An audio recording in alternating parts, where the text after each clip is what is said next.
All right, so while we're waiting for confirmation from you guys that we're feeding through, everything's good, audio and all that kind of stuff's coming through well, I want to remind everyone to go to hankstrange.com. That is the best way to support us in these uncertain times. I hate that.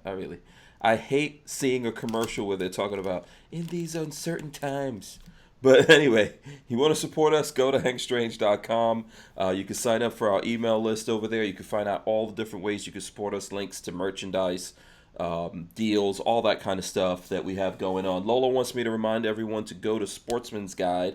And if you spend $100 or over and you use the code HANK20, you get $20 off everything except ammo. So that's just how it goes these days. So Sportsman's Guide, Hank20, and I think that goes till the end of the year. So also I want to thank Walther Arms for sponsoring the podcast here. We appreciate them. It looks like everything's going through. Please, folks out there, smash the thumbs ups, ring the bell so you can be notified when we go live. And let's see what else. I think that's it here. I am going to press the button and get this going.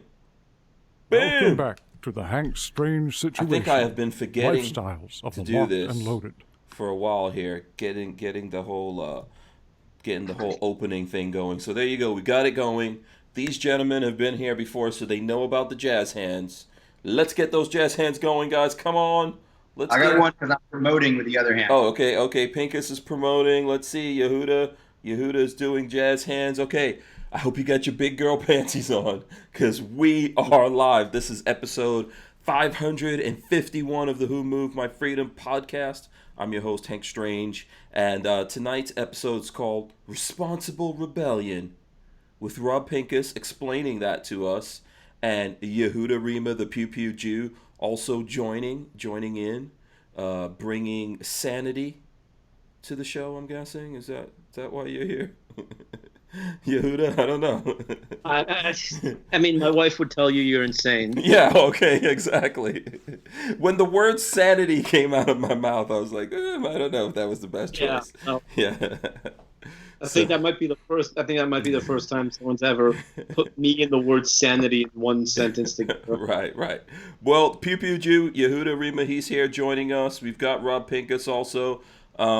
Pincus, there is something weird about you, man. You look. What is this? For the lockdown, you're not. You can't go to the barbershop, so you just shaved everything off. What's the deal here? Yeah. So this has been coming. Now, traditionally, when I have ended a relationship, oh boy, in the last 10 or 15 years, 15, 20 years, I have shaved to kind of start the facial hair growth again. Mm-hmm. This last divorce took like 18 months. So I never really got around to the complete clean shave because it was really unclear, like legal status versus dating status versus separation versus cohabitating. It was a mess. Then coronavirus happened, and as we all know, I kind of started beating people up about not, those big 2009 operator tribute beards that people love on. You can't get a good seal with your respirator if you need it. Now, as it turns out, we don't need it. We don't have an aerosol virus that, we need to worry about, like contagion style 28 days later, outbreak, Dustin Hoffman stuff. So we don't really need the seal, but I was already so close. And I was like, you know what? I never did my celebration clean shave for moving on from the last relationship. So here I am. Coronavirus clean. Yeah, this is kind of weird for me, though. I don't think I've seen you all fully shaven before, man. Usually it lasts for like a day, right? Like I'll shave, okay. and by the time I do videos, you could probably find like a Personal Defense Network. Let's see, if you like circa 2000, late 2013, early 2014, if you go all the way back 2006, 5, if you go all the way, those early videos, I think the first DVDs we did with Personal Defense Network, I was clean shaven and I had those giant earmuffs. It's horrible. Oh, okay, yeah. This is making you look scarier, though. I don't know what you think. Good. See, like a lot of people tell me I look younger and friendlier. Really? Okay. Well, so what do I know? Lola in here. Ask her what she thinks. Yeah. Let's get who did you say to get in here? Lola? Okay, Lola. Yes. Pincus needs you to come in here. We need your valued opinion for a second. About the ball. I mean, we can take comments. Yeah, and then also the people can comment. Let us know. So is it only the ladies you want to hear from? You don't want to hear from the dudes, right? when I'm on Tinder, I'm not, cruising for dudes. So. Okay, all the ladies. There's got to be at least 2 or 3 ladies out there. And Lola, let us know here. I will put him full screen right now. What is he sexy or Uncle Festus? Just good. Oh, he doesn't like that. He doesn't like that. Pretty comparative. Let us. The full beard thing, right? Like, definitely, Yeah. like that Bridges and Iron Man thing going Something looks different. Now listen, I'm a fat guy, so this is no offense meant here. But did you put on weight? on. I don't think so. No. Oh, okay. So see, to me, I'll tell you what, I will tell you this: I had put on weight last year because at SHOT Show, like my suits weren't fitting great. So, and I know my suits fit really good now, so I'm all right. yeah. Somehow that makes you. This whole look makes you look bigger to me. I don't know. It might be I don't know, somehow. Yeah, somehow it's making because I'm just Like used. intimidating, right? Yeah. Also, I don't think I've seen you in a suit in a while. I know the suit probably like cuts it down, makes you look stealthier. Actually, I had to get last week. I couldn't take it when I was here in Colorado. I had to put on a button up. I put on a jacket and jeans, and good shoes, and a good belt. And I went out. I bought some liquor, and I tried to find a bar with a patio open or something. I still can't. Yeah. But at least I could get. I had to get out of the casual clothes. Yeah. So let's see. Len Holt says Mr. Clean. That's from Len Holt. Imposter says Uncle Fester comes to mind. Not a chick. Right, yeah. Lola says it's different, but I like it. But then again, I like Pincus with hair as well. So, okay. So I'm taking that thumbs up from a woman. Night Train, who is a dude, I'm assuming, says, well, he ain't Yul Brenner. Dan Hates You says the bad guy from Street Fighter. Oh, actually, yeah, a little bit. Wait, what do I when I do this? Look at this. Oh, no. Yeah, you can do it. Don't do it. Oh, here we go. He's going to do it. There you go. Yeah. Oh, yeah. You do. Now I got the Street Fighter thing going. Yeah. Yeah, absolutely. That makes it look. Not to age you at all, but I think you're going with the Mortal Kombat look right now. Yeah, that's right. You're right. Street Fighter. The sad thing is, I forgot his name, but I know exactly which guy they're talking about. Yeah, what is the yellow guy or the blue guy? They both had the same outfit. Yeah, it was like a black and blue outfit, right? Yeah, and then the other one was the yellow guy. I don't know. Yeah. Right. Guy might have been a lizard. That's all from Mortal Kombat, but Rob, I'm going to text you a picture. Uh-oh. I know exactly who they're talking about. Oh boy. And so let's see. Kathleen Music Lover, one of the ladies, she says, I think he looks good. Boom. There you go. I'm telling you, this Kathleen is Music Lover. I've done my research on this. Yeah. Lola says she can't decide. So there you That's go. fine. Let's see who else we got. Kathleen Music Lover says she's never been a fan of bushy beard. So there you go. I guess, all right. There you go. Len Holt says Bane. Yeah. I carry my revolver in single action says Scorpion. That was one of the Mortal Kombat guys. Yeah. The other guy was Or Sub-Zero, maybe? Sub-Zero? the Yeah. lad, the ice guy. Yeah.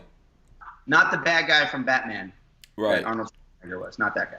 Yeah. Let's see here. Razor JB says looks like a member of Jaeger's Mafia. Although I do have my hand sanitizer. Yeah. Oh, okay. There you go. You've been using the hand sanitizer too. So there you go. So what's your handle on the what was that thing that you just said that you use for the dating thing? What is that again? I'm single. No, not single. That's My handle? That's a Freudian slip. I'm married, so. Bumble, Tinder, I use them all. But you put your name. It's just your name. You don't have like a secret code name. You're on there as Rob Pincus? Yeah. Oh, okay. You didn't. I'm not like it's not like go to personaldefensenetwork.com and learn more about me. Mm-hmm. All that's in the background. There's no like gun pictures. I'm not really, Oh, okay. Okay. Not that. Yeah. That, I have to say this. So I know I was saying, Lola actually was telling me, listen, don't get into dating conversations or whatever that you always get into. Lola, he started this. No, and then you're forgetting you're married? No, that was, I was distracted by the bald head. Right, so what are we supposed to talk about? Yeah, well, whatever. Before we get into that, man, it has to be tough out there, not just for dudes, right? But a single dude gun guy, That's got to be a tough deal nowadays. Now, well, I'm an educator and an author, and I don't advertise gun guy by any stretch.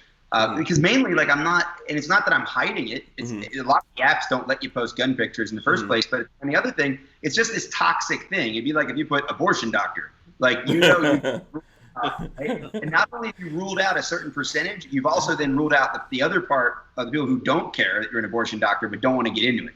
Right? So I try not to. I think everybody knows, like, dating at your first, politics isn't where you go, and it's such a lightning rod political issue that I just don't bring it up. Yeah. This is a bad joke, but I guess if you're an abortion doctor, you put that there. You could put, I guarantee we won't have any babies. No, that's too dark. That's too dark, right? Yeah. You started it. So I'm just going with that. But I think it's got to be tough out there for guys nowadays. You're probably right. Not even just gun guys. It's got to be tough out there. But you could tell, Yehuda, you're married, so. I am, yeah. I'm not super interested in dating, nor do I think it would be super successful if I dated someone who was like, I'm in quarantine, I can't talk to a man right now. That's not. I need an adventurous person that's going to be like, let's go fly out of the country. Let's go camping overnight. Let's go get dressed up and go to McDonald's, like whatever. Like I need a certain kind of demographic, and that demographic right now is dating during the Corona crisis, I assure you. Oh, okay. I get the implications of that. So here, I'm going to do accounts. 3 dudes on the show right now. I've been married only one time. Yehuda, how many times have you been married? Only once. Only once. Pincus, what is it, like 20? How many times have you been married exactly? 2, 3, 4. Yeah, okay, 4. Okay, all right. Not so bad. What exactly are you looking for, man? What's your requirements now after 4 marriages? What's a good woman out there for Rob Pincus to settle down with? Is you not reeling it back from the dating. I just want to let's get this out of the way, and then we can move on. I'm looking for that spontaneous, that adventure. I mean, there's got to be an intellectual conversation thrown in there somewhere, but I'm not a settle down kind of guy. Obviously, I never have been. So it's jump on the adventure train, or maybe you've got a great adventure train. Let's go enjoy life together.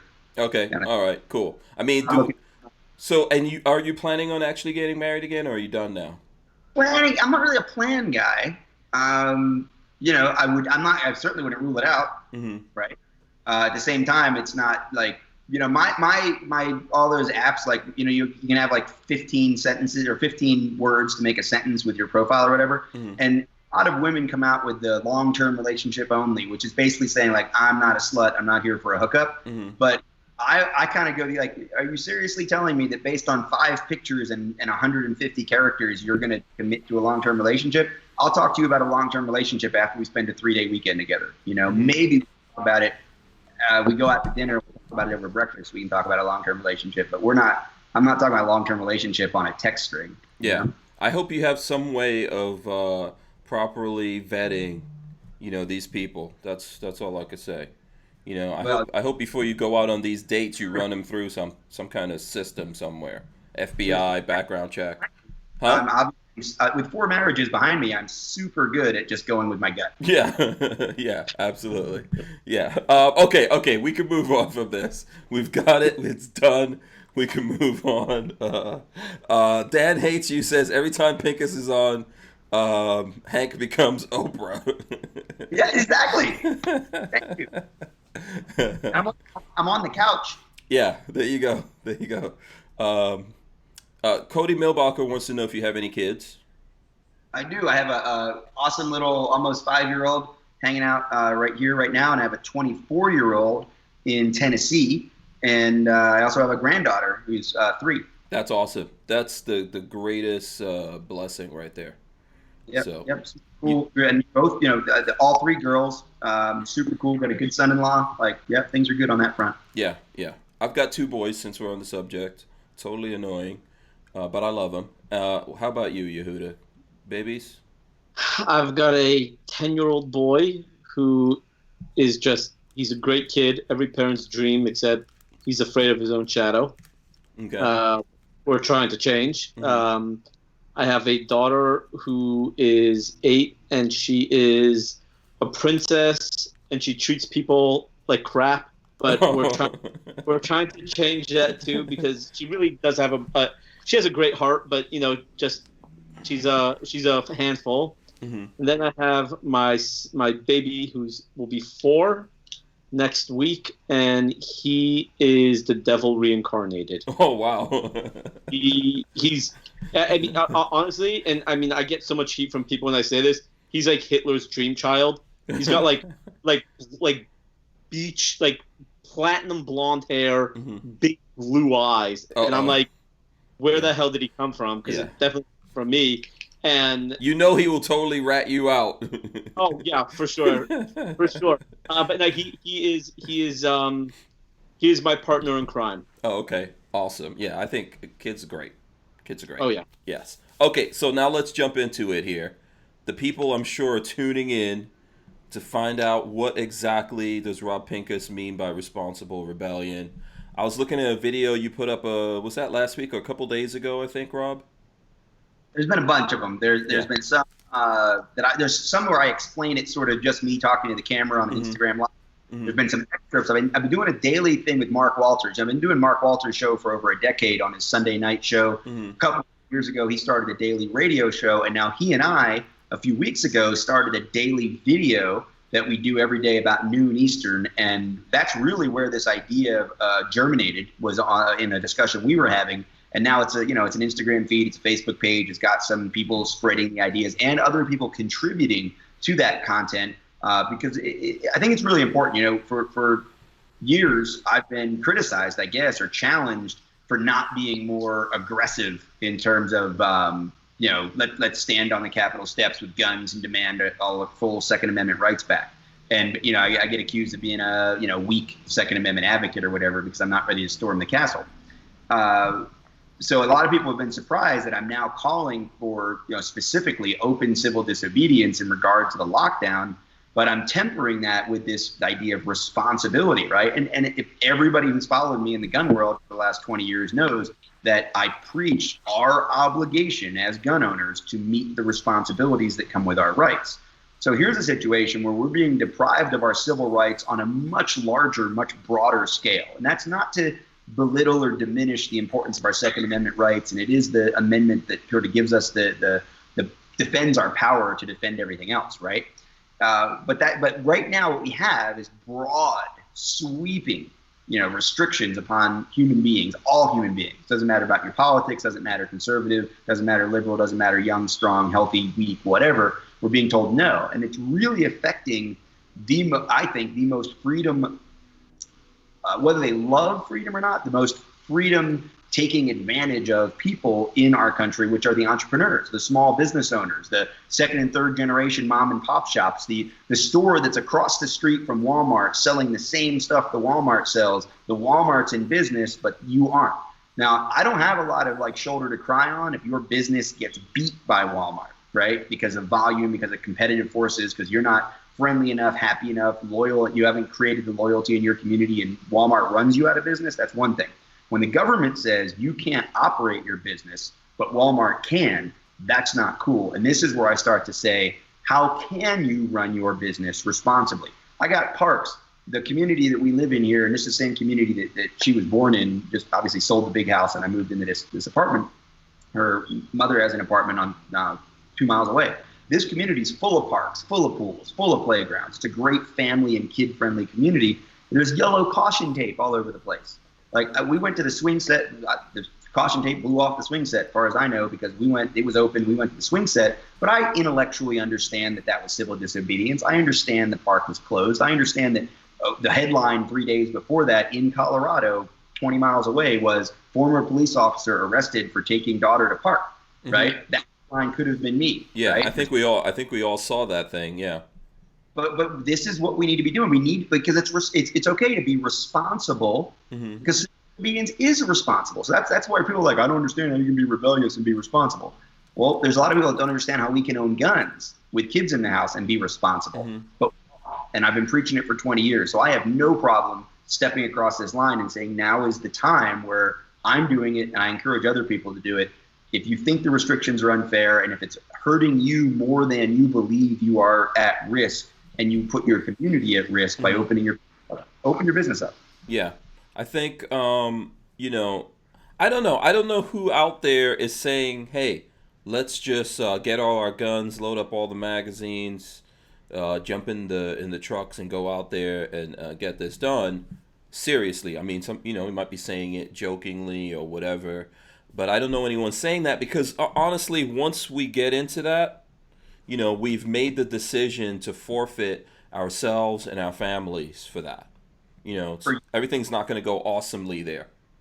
Right. That is a huge, and even the idea of standing on I've said, I don't think it's worth it, but if you want to be civilly disobedient and take your unregistered SBR or your homemade suppressor, screw it on an AR, walk up the steps of your Capitol and say, I am peacefully here disobeying the NFA, disobeying state law, arrest me, I am fighting this, I am being civilly disobedient, and maybe 5,000 other gun owners would show up next to you. I don't think they're there. Personally, I'm not there. People have asked me for years, Rob, where's the line? When are you going to do that kind of stuff? And I always say, I'll know it when I get there, right? I always say, I don't think the founding fathers, 2 weeks before the first shot at Lexington, I don't think they were saying 14 days to go, guys. Like, I don't think they knew where that line was. They knew it when it happened. They jumped in. And I feel like that's where I am. Well, this is different, but I feel like the restrictions on the coronavirus, the crisis, the patchwork, the inconsistency, the illogical aspect of it, as well as then at a state level trying to blanket, and have the Upper Peninsula the same as Detroit, or have the rest of Minnesota the same as the Twin Cities. North Florida, I think Florida's handled it very, very well in this way. The governor's goofed up a bunch of things, but at least Florida was very hesitant to go to statewide policies. And still to this day, a lot of stuff is being controlled in very different regions very differently, because Florida is a really weird kind of patchwork of demographics. Yeah, Florida could be its own country. So yeah, so in North Florida, where I am in St. Augustine, our beaches are open again. Obviously down in Miami, that's not the case. It also took longer for our beaches to get closed down. And I'm not sure what's going on the West Coast, but we have to realize that we are all individuals. We all have distinct communities, and we all have distinct circumstances under which, especially with what we've learned in the last 6 to 8 weeks about how to reduce the risk of transmission, we need to be allowed to move forward productively and responsibly until we prove otherwise, just like we do with guns. Yeah. Yehuda, did you want to, how do you feel about this whole thing, man? Do you feel we've reached that line in the sand for you? Like Rob saying everyone has their own line? No, I actually have to agree with Rob on this. I don't think I'm at the point where I'm ready to go out and call to arms. But I do think that what we're seeing now is a precursor to what could happen. Yes, is what all the governments, the local governments, your governor's doing, taking away a lot of our freedoms, is that something that we have to be concerned about? 100%. But I don't think it's requiring, at least not yet, a call to arms. What I do believe is what we're seeing now, and this is why I love the responsible rebellion. What you're seeing now, I think, is that if we can have a responsible rebellion right now and have civil disobedience but doing it responsibly, that's a show to the government that's saying, look, no matter how hard it's going to get, this is where we're at right now. If you push it a little harder, it could turn into something else. It could turn into an armed rebellion. And also, like Rob said, which I love, is that 2 weeks before before Lexington and Concord, founding fathers didn't know that the shot heard around the world was going to happen April 19th. They didn't know. It just happened. And I think when the moment comes, we'll know. Yeah, I think it's a thing that we're all going to find in our hearts. Obviously, that's like a weird answer for people, right? Because in some people's hearts, we're already there. In some people's hearts, we're nowhere close. I think, and I'm just trying to gauge us, I think for us, we're close to that line. Like, hey, I think we're getting to that point where if, for example, it seems to me like these guys don't want to call off this lockdown at all, right? They're enjoying the ability to put all these limitations on people. But at the same time, most people, not just us as gun guys, are sick and tired of it. I know where I live in Gainesville, which is like north central Florida, people, this is regular traffic out there. You know, people have already made decisions. I think there's certain businesses, because they need licenses and things like that, they're not back in business, or not, at least technically not back in business. But those guys, if we don't get them back, a lot of those small businesses we were talking about are going to go out of business. So the big thing that I want to know about this, and I know people have questions, what do you two guys see as those things that have either come close to the line or even crossed the line, that are the things that are upsetting you individually here with everything that's happening relative to this COVID-19 situation? And I don't know who wants to jump in there first, who's got things. I on some of that. Yeah. Yeah, honestly, the things that have been upsetting me the most, seeing, was it in, I know, Rob, you'll for sure know, was it Iowa or Ohio where that mother was just arrested? Idaho. Okay. That just pissed me off. What was the story in Idaho? I'm not sure if Mother took her 2 little kids to the park and she was arrested in front of her kids, while there were other people there saying, "Hey, she has 2 little kids who are going to watch her kids." Police handcuffed her and took her away. I mean, that is just infuriating. Yeah, that things like that. Look, I feel horrible that there's businesses closing down and stuff like that. I get it. And one big problem that I see is if you have a state like California or New York that are increasingly telling people, no, your businesses can't open, right?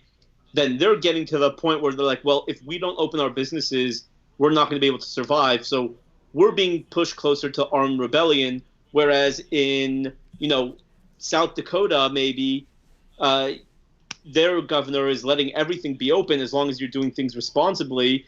So the people in South Dakota aren't going to be ready to, get into all-out brawl.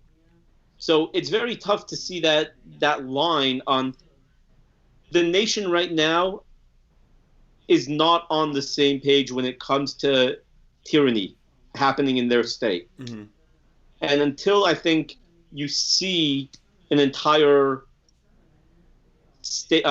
nationwide level of tyranny, then nothing's going to happen. But I have to say, seeing these small stories of people going to the parks or, people going to stores and being kicked out, and there was a video of a guy being dragged off a bus. I mean, things like that, that's what infuriates me. Yeah, there was a weird situation with the guy getting dragged off the bus because some of those people dragging him off the bus didn't have on masks.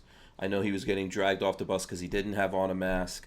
And to be honest with you, I don't think everyone necessarily has access to the mask. So if you're going to run public transportation and you're going to require that, you might want to be able to supply that for people who don't have that. And I know that in the getting kicked off the bus situation, in a separate thing, I saw a bus driver telling people, even people that had masks but not the N95 ones, which we've told people, hey, you could put your T-shirt, you could use a ski mask, whatever, right? And there were people who had those, and this bus driver was like, yeah, you're off, because you don't have this N95 thing. That bus driver didn't have an N95 on his face. So when I see things like that, I think that is one of the things that comes close to the line. Someone was asking, I can't see it right now because there's a whole bunch of things scrolling here. Someone was asking, like, where do we hold police departments responsible for things like that? I'm paraphrasing what you said. You could put it up here again if you want to, and I'll repeat it. But where do we hold people in situations like this?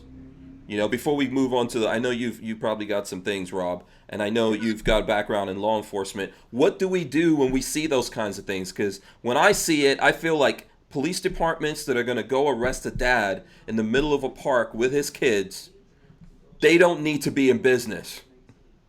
Yeah, it's overreaching out. That in that case, it was Brighton, Colorado. They admitted that they're not going to be doing that anymore. That was inappropriate. They shouldn't. They aren't going to do it. Right. You have the Racine County, Wisconsin, where the sheriff said we're not enforcing this restriction. and we get it. The governor announced this. We're not going to do it. And I'll tell you, here's I had been talking to several people in law enforcement 3 and 4 months ago when the Second Amendment sanctuary thing was going around, right? And I didn't say anything about this publicly. I don't think there may have been a comment or two. I was kind of lukewarm on the whole Second Amendment sanctuary thing in the first place. I was like, it's a nice gesture. I appreciate it. Let's get it tested in court. Let's see what it's all about, right? But it's nice that the problem I have is when it's sheriffs, you don't know if it's sheriffs doing it for votes. Because they're officials, right? So if a department or a city council or the county commissioners say, no, we're a Second Amendment sanctuary, it's very different. And actually what I was pushing for is I'd like to see civil rights sanctuaries. Again, not that I'm not a gun rights advocate, in my heart and at my core, but this is something that came up in January for me, in December, in February, talking about civil rights sanctuaries. And what's interesting to me is civil rights sanctuaries would cover exactly what we're talking about right now, right? In a Second Amendment sanctuary issue doesn't. Now, I would be curious, in Virginia, have any of those Second Amendment sanctuary places decided they're not going to enforce these new bills that were signed into law recently? Are they still issuing concealed carry weapons permits even in the time of coronavirus? Are they still doing the classes? Are they still doing the background check? Are they still doing the fingerprints? Is all of that still happening the way it was before Corona in those Second Amendment sanctuaries? I would challenge each and every one of you in Virginia that was celebrating your town or county becoming a Second Amendment sanctuary. Check up on that. Let me know if the gun shops are open. Let me know if they're doing concealed weapons permits, all that stuff. Maybe they are, and that's great. Maybe they're not, and shame on them. And shame on you if you're in the city or the county and you're not holding them to it. So you're saying there, just quickly, you're saying there that if you are in one of those Second Amendment sanctuaries, and obviously the governor of Virginia is anti-Second Amendment, trying to close that down, but if your places are still open and the sheriffs are supporting that, you need to verify it to know that, hey, they're standing up to what they said, right? For sure, absolutely. Make sure that see what that is, because I didn't know what it was in December, except the statement, right? I want how we get to see, because now there's new laws in Virginia. So will those laws be enforced in those cities and in those counties? That's a big thing. And we're now dealing with the same thing, again, on a much broader scale with civil rights. So when I see Brighton, Colorado Police Department say, yeah, we're not going to do that anymore, I wonder how many people were at the park today. Today was 68 degrees out here in Colorado. Beautiful sunny day, perfect spring day to go to a park in Colorado. I wonder how many parents were in the parks in Brighton feeling like they would not be arrested even though parks are officially closed, right? I saw a lot of people in the park here in Stapleton, but I didn't see anybody on the playground, right? So we were driving by, coming back here to do this, and I saw, it's ridiculous. They blocked off the parking spots. You can't pull into the parking lot, but there's street parking, right? And it's a 4-lane road. Cars running 40, 50 miles an hour down it. Usually it's a 35 or 40 zone. All the kids, all the dogs, all the bikes, all the sporting equipment, all the stuff people are taking out of the cars to go into the park, the open spaces. It's being done in the most dangerous place. Yeah. Can't the parking lot, but they also can't use the playground. They can't use the picnic tables, right? So it's just this weird, so kind of circling back to the question, what makes me mad? I don't think for me, it's not a line of this is okay and this is armed rebellion, right? I think there's this huge middle ground where I think of go back to the riots, the LA riots in 92, 94, whenever that was. The LA riots, when that happened, you had guys on their rooftops and in their stores with guns defending the store, not from the government, but from looters and rioters, right? And from people shooting bottles of petrol and stuff, right? Right. So that's not what I'm suggesting. I'm not suggesting that the comic book store guys set up a perimeter and put an overwatch on the roof in case the government comes. The government might show up. They're going to give you a fine. They're going to tell you, well, you were restricting your business license or we're revoking your occupancy permit. That's what they're going to do. Okay, they're not going to show up with guns. Now, you meet the cop, you meet the inspector, you meet the sheriff at the door with a gun. You just escalated this. Yeah. So I'm saying, be prepared for the fine. Be prepared to lose your occupancy permit. Be prepared for all that. Be prepared for them to say you're going to have to leave the premises, or we're sitting here and we're not going to let anybody in. Go back 4 hours later. Go back the next day. That's the kind of stuff I'm talking about. Yeah. Right. But that's what civil disobedience is. It's not an instant escalation to armed revolt and rebellion. So that's, again, coming back full circle, responsible rebellion, not, time to wave the flags and boogaloo or whatever. Yeah. I don't know. If you talk about armed rebellion, you guys can tell me what you think. I'm not going to armed rebellion on my own unless I'm backed into a corner on my own. So let's say like whoever, the governor, whatever, shows up in my place and they're like, we're coming to get you, Hank Strange, and whatever. Now I'm backed into a corner. I have to make a decision, right? Which I'm going to make that decision based on, my family, first of all. Whether or not I think it's worth it for my family to get hurt and whatever I do. Like I said, once we decide we're going down this line, you're deciding to put everything on the line, right? Whatever you hold dear. In 308, I run the charging handle and I'm fighting. I got a bag over here with more magazines. And I'm sitting here looking out the window. If I see the cars pull up and all of a sudden there's guys stacking up and they're not doing their job right and they're knocking on the door, I got to assume one of two things. This is a mistake, right? Or there's somebody made some stuff up, which still makes it a mistake, right? They read the wrong house, or they completely have the wrong impression about how I live my life. I'm not going to answer the door with a 308. The 308 isn't sitting here for the cops, right? I'm going to get arrested, and I'm going to figure out what's going on. I don't have a reason to shoot at cops that are coming to me to serve a warrant, right? In the middle of the night, they wake me up. I'm not the guy that has the gun in my hand under the pillow, right? So if they do their job right, tactically correct, I'm going to get woken up and I'm going to be, they got the drop and I'm done. On the other hand, if they're fidgeting around the door, I'm going to barricade with my daughter and call the cops. So by the time they're saying police get down, I'm 2 or 3 corners and another door away, and I have time to respond to police get down. And I understand it could be, international terrorists pretending to be cops. It could be, 3 crazy hoodlums that pretend to be cops.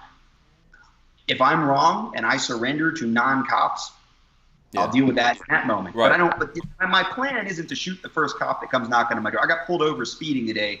The cop didn't get shot in the face, right? Yeah. And let's bear in mind, because I'm sure people will remind us that something just went down in Nova Scotia along the lines of what we're talking about. So, look, there's no perfect answer for this. But again, the difference between one cop storming up to my house with a rifle, especially a federal cop storming up to my house with a rifle in his hand, that's a little weird, right? But on the other hand, 2 sheriff's deputies with a piece of paper in their hand saying, Mr. Pincus, we have a warrant, to serve on you. That's not shoot through the door and ask questions later time, right? Yeah. And neither is opening your small business. And I guess that's, again, I keep going back to it, like, that's what I'm talking about. I'm not talking about marching on the Capitol without masks, gathering in a crowd, transmitting the virus to make a big stink and get on the news. I'm talking about just go open your business. I mean, right now, you said something technically not open. I wonder if you mean what I thought you mean, because all over the country, there are nail salons opening up for one-at-a-time appointments. There are hair salons. There are hairstylists going to people's places. There are guys that work for construction companies doing handyman jobs. There are landscapers working. I had a guy that works at one of the auto, toy store type places come out to the range and install window tint for me and paid him cash. There's business is happening, right? People are making money. People are figuring it out, especially the entrepreneurs, especially the freedom-loving kind of capitalist people, right? They're making it happen.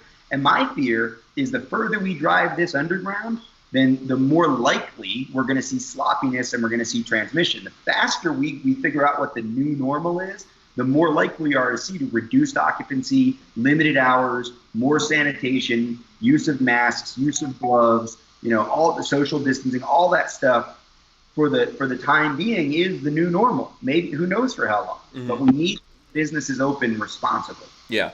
So, here's the thing. The other thing that I wanted to add, the other part of that is, if I'm going armed rebellion, I'm not doing it on my own. You know what I mean? So, in other words, me, Hank Strange, I'm not taking on the world. I would like to get some cooperation from my community, meaning like immediately where I live. I live in a place like, for example, my county that I live in, Florida, is a Second Amendment sanctuary. And my local sheriff's a gun guy. All those kind of things I would like to see line up before I just go out there. I think that's what you're talking about before. I'm just talking about the extreme here, right? So that people understand that before we get to the responsible side, that extreme thing that some people maybe are saying for bravado or just getting themselves worked up. There's steps to that. I really like it when it's somebody that has a big YouTube following or somebody that has, they're doing it for the cheap likes. I know these guys, they're not getting up off their couches. They're not out, they're not in the woods playing small unit tactics. They're not setting up booby traps around their house. I know who these guys are, but they're entertaining the big luau. They're entertaining the boogaloo crowd. They're wearing Hawaiian shirts to be funny, but they're not doing it. There's an audience out there that thinks they're dog whistling, right? They think they're saying, "I got your back. I'm part of this." They're not. Yeah. Now, by the way, I've got some of those Hawaiian shirts or whatever. Sometimes I joke around and do things, but there's a specific line, and I got to tell you guys, I believe in violence, but I'm not going to that like immediately, right? I'm not an on-off switch that boom, here we go here, unless something immediately happens. Somewhere out there, though, there's a Timothy McVeigh click and like on some of that content, right? Because Timothy McVeigh thought it was time to go, and he thought he had backup. He thought he had his little militia crew. He had people. He wasn't working alone, right? So if people don't remember that, he's the guy that blew up the federal building in Oklahoma, right? He was a gun guy. He was part of the far-right conservative movement. He was a veteran. He was the guy, except, beards weren't cool back then. He was these guys that I see out there with the beards and with the plate carriers. Like, he was part of that before social media, right? And the way it was being done in the 80s and into the 90s. And if that's offensive to you, you might be who I'm talking about. Yeah. Think about what you're sending out there. Think about what you're representing. Do I think everybody that's saying I'll fight when I need to fight and I'm ready to make sure our government doesn't go tyrannical, does that make you Timothy McVeigh? No. But that's what Timothy McVeigh thought he was doing. Okay, yeah, but I'm just trying to make well, I don't know. You can say it for yourself, obviously, but you're not going after the guys that maybe are messing around with memes or, or joking around with it, having fun or whatever. Or are you saying that somehow those people are also responsible? Because we've got to have a level of entertainment and comedy here. People out there that don't know it's entertainment. Okay. There are people there that are taking it very seriously, and they don't. It pains me because they're taking it super seriously, but they show up to Second Amendment rallies in masks and they're using fake names on the internet, and I'm like, why? I'll lose my job at Starbucks if they know I'm pro-gun. Well, if you aren't willing to lose your job at Starbucks, why am I taking you seriously about Civil War II? Yeah, are those really? So Yehuda, you jump in here and tell me what you think about this. From your point of view of the gun community, what's the percentage of people that you think exist like that, like what Rob's talking about? I think there is a percentage of those people, but I don't really see them. I guess there's rings in the gun community, right? I don't really see those folks like being in the rings that we're in. I don't know if that's... You're talking about like the Boogaloo Boys? Yeah, the serious ones. I think we all like mess around with the, oh, these guys are ready for the Boogaloo. For the most part, I think that's a joke, right? Yeah, I definitely do think there is a percentage. I think it's a low percentage. But the problem with that even is, like Rob was saying, look at Timothy McVeigh. Whatever his reason for doing it was, whether it was retaliation for Waco or he's just part of this whole anti-government militia, whatever his reasons were, 30, 40 guys can do serious damage. Do you think there were a lot of people egging him on? Either one of you guys? Do you think that's what was happening, Rob? Or do you think he was pretty much on his own out there? And when you talk about the circles, my circles were overlapping with those circles. I remember going to what's Kentucky, the full auto thing in Kentucky. The bullpup thing? No. You're talking about oh my gosh. Yeah. Walter goes. No. The shoot. The big shoot. Yeah. I can't. Yeah. Walter goes to this all the time. If he's out there, he's gonna be mad. The one that they put up the news footage saying it was like. Yeah, it's the name of a place. It's someplace in Kentucky. It's Knob Creek. Yeah. Knob Creek thing in the 90s, and horrified by the white supremacy. Wow. The Hitler Youth, the uniforms, all the memorabilia that they were chanting German fucking Hitler war songs out in the parking lot. Now they cleaned that up a lot. They cleaned it up a lot in the late 90s, going into the early 2000s. But 20 years ago, that place was an embarrassment. And that was, before social media and all that stuff. But I actually went up there. I was in Tennessee, and I was horrified by it. We used to go to gun shows, and it was not a big deal in the 90s. So I'm assuming brothers weren't going to Knob Creek back then. I didn't see any. No. Oh, okay. And you wouldn't have gotten away with that hat you got there. That funny hat you got. There were copies of Turner Diaries being openly sold at gun shows back in those days. You know what I mean? Like just sitting on the counter, Turner Diaries. So I know how serious a lot of people were taking that back then without the internet and the social media and all that. So I do get a little bit worried that we're going to see. I mean, what about this guy that was tied to? I believe he was tied to what do we call it? White Power Nation, white supremacy, nationalist movement that was trying to blow up the hospital in Missouri recently, right? He was tied to some of those guys. The FBI. I'm not sure. I'm not read in on that particular. He was going to blow up a hospital in Missouri to draw attention to the government tyranny and the fake hoax of COVID-19 or whatever. Okay. So this is still out there, right? And like take Adam Kraut. I don't think Adam Kraut wants to be associated with any of that. He's been wearing Hawaiian shirts before Boogaloo Hawaiian shirts were a thing. Right. So I don't cast a net that says I got Randy Mayan and the liberal gun owners guys gave me a Hawaiian shirt for my birthday last year, and I've it's been in a couple pictures, but like I purposely don't wear it because I don't want to be associated with that. Right. And I don't need the shitstorm in my comments because I'm making fun of those guys, because that would be probably the only way I would wear it would be ironically. And it's, for me, it's total irony because, I believe in bad boys move in silence and violence. That's one of my principles of life. Yeah. You're not the guy making memes, and you're not the guy with the fake account that's giving me shit about being too weak as a Second Amendment advocate. If you're really serious about this, you're at home making. I took a picture the other day at a couple weeks ago at Sports Academy, and all the ammo was gone, but the center aisle, all the tannerite was there, and I go, well, it was a joke. I said, well, we'll know the Boogaloo boys are serious when the tannerite all sold out too, right? Because in my day, we had the anarchist cookbook. We had to mix that stuff from scratch. We didn't get 2-part binary agents, you know? So I think that there is, for 90% of the people doing it, they don't even realize it's not a joke to some people. But there are people playing that in the middle, and I worry about the guys who put themselves out there as influencers who entertain it too much. Okay. Let me say this, like behind the scenes, you guys could tell me what happens, but I know behind the scenes people reach out to us, right?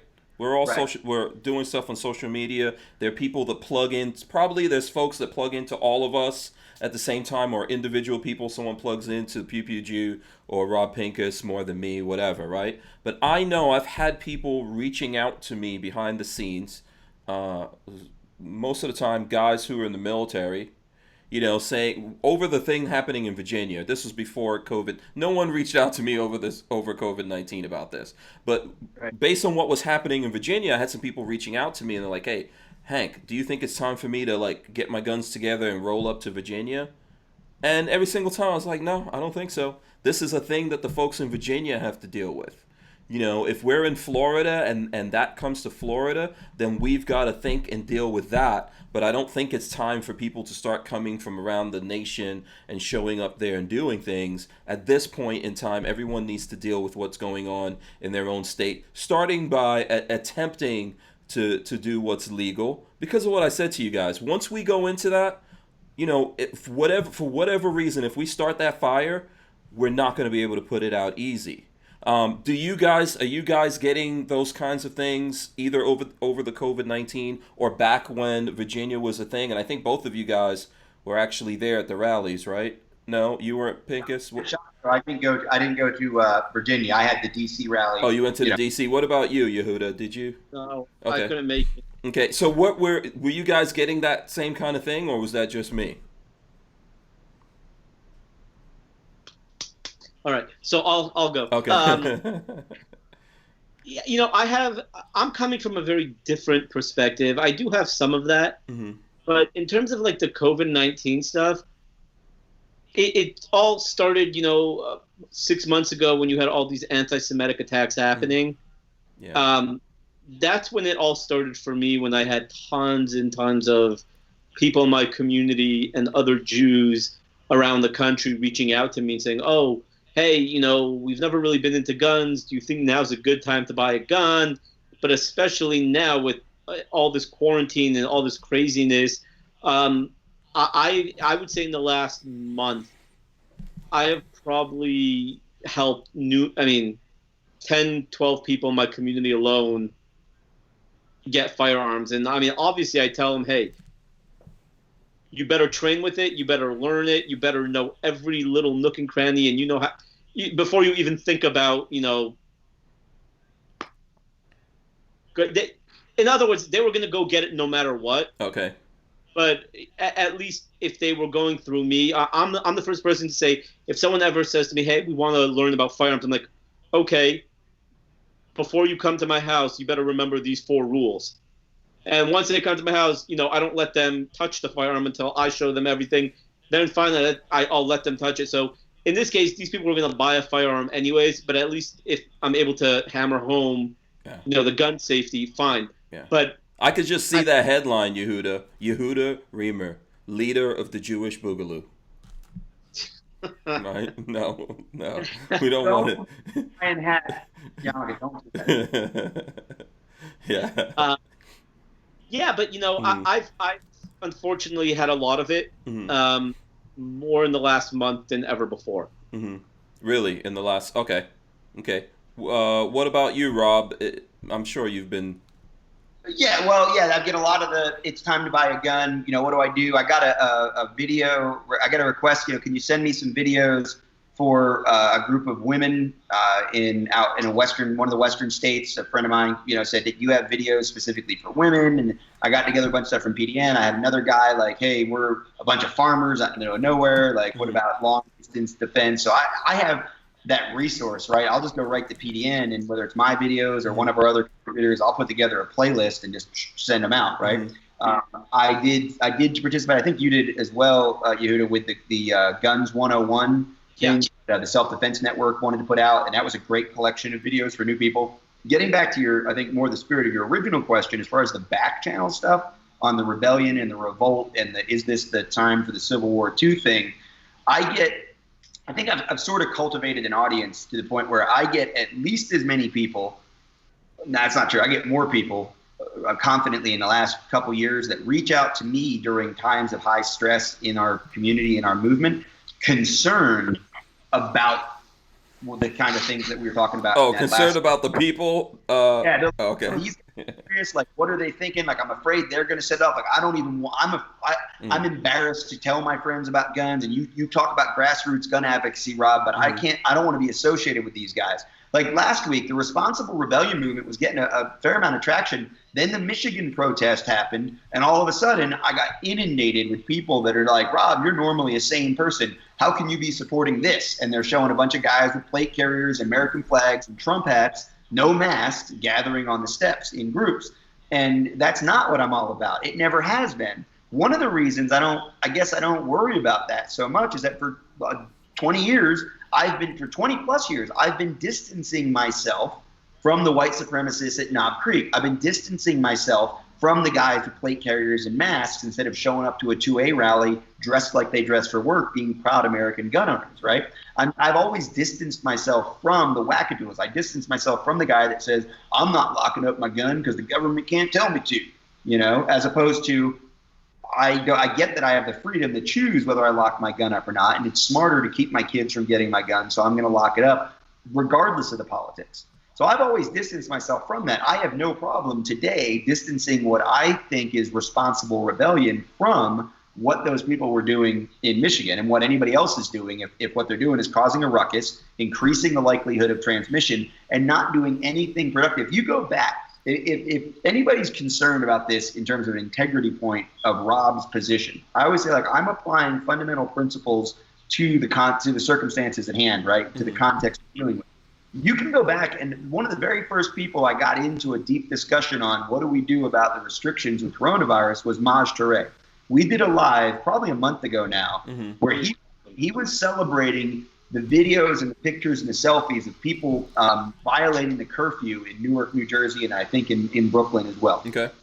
Said, dude, that's irresponsible. Why are you doing that? Well, it's freedom, man. And we got into it, and he said, let's do it live. I said, yeah, let's do it live. So we had a conversation in front of the world, and the point was, I'm not for stay home because the government told you if you have a reason to go out. but I'm also not for go out because the government said not to just to prove you can. So if you want to go to the store after curfew and drop off some canned goods and a bottle of hand sanitizer for an elderly person that shouldn't be going out, you want to do it at 10 o'clock to make a point? Cool, do it at 10 o'clock to make a point.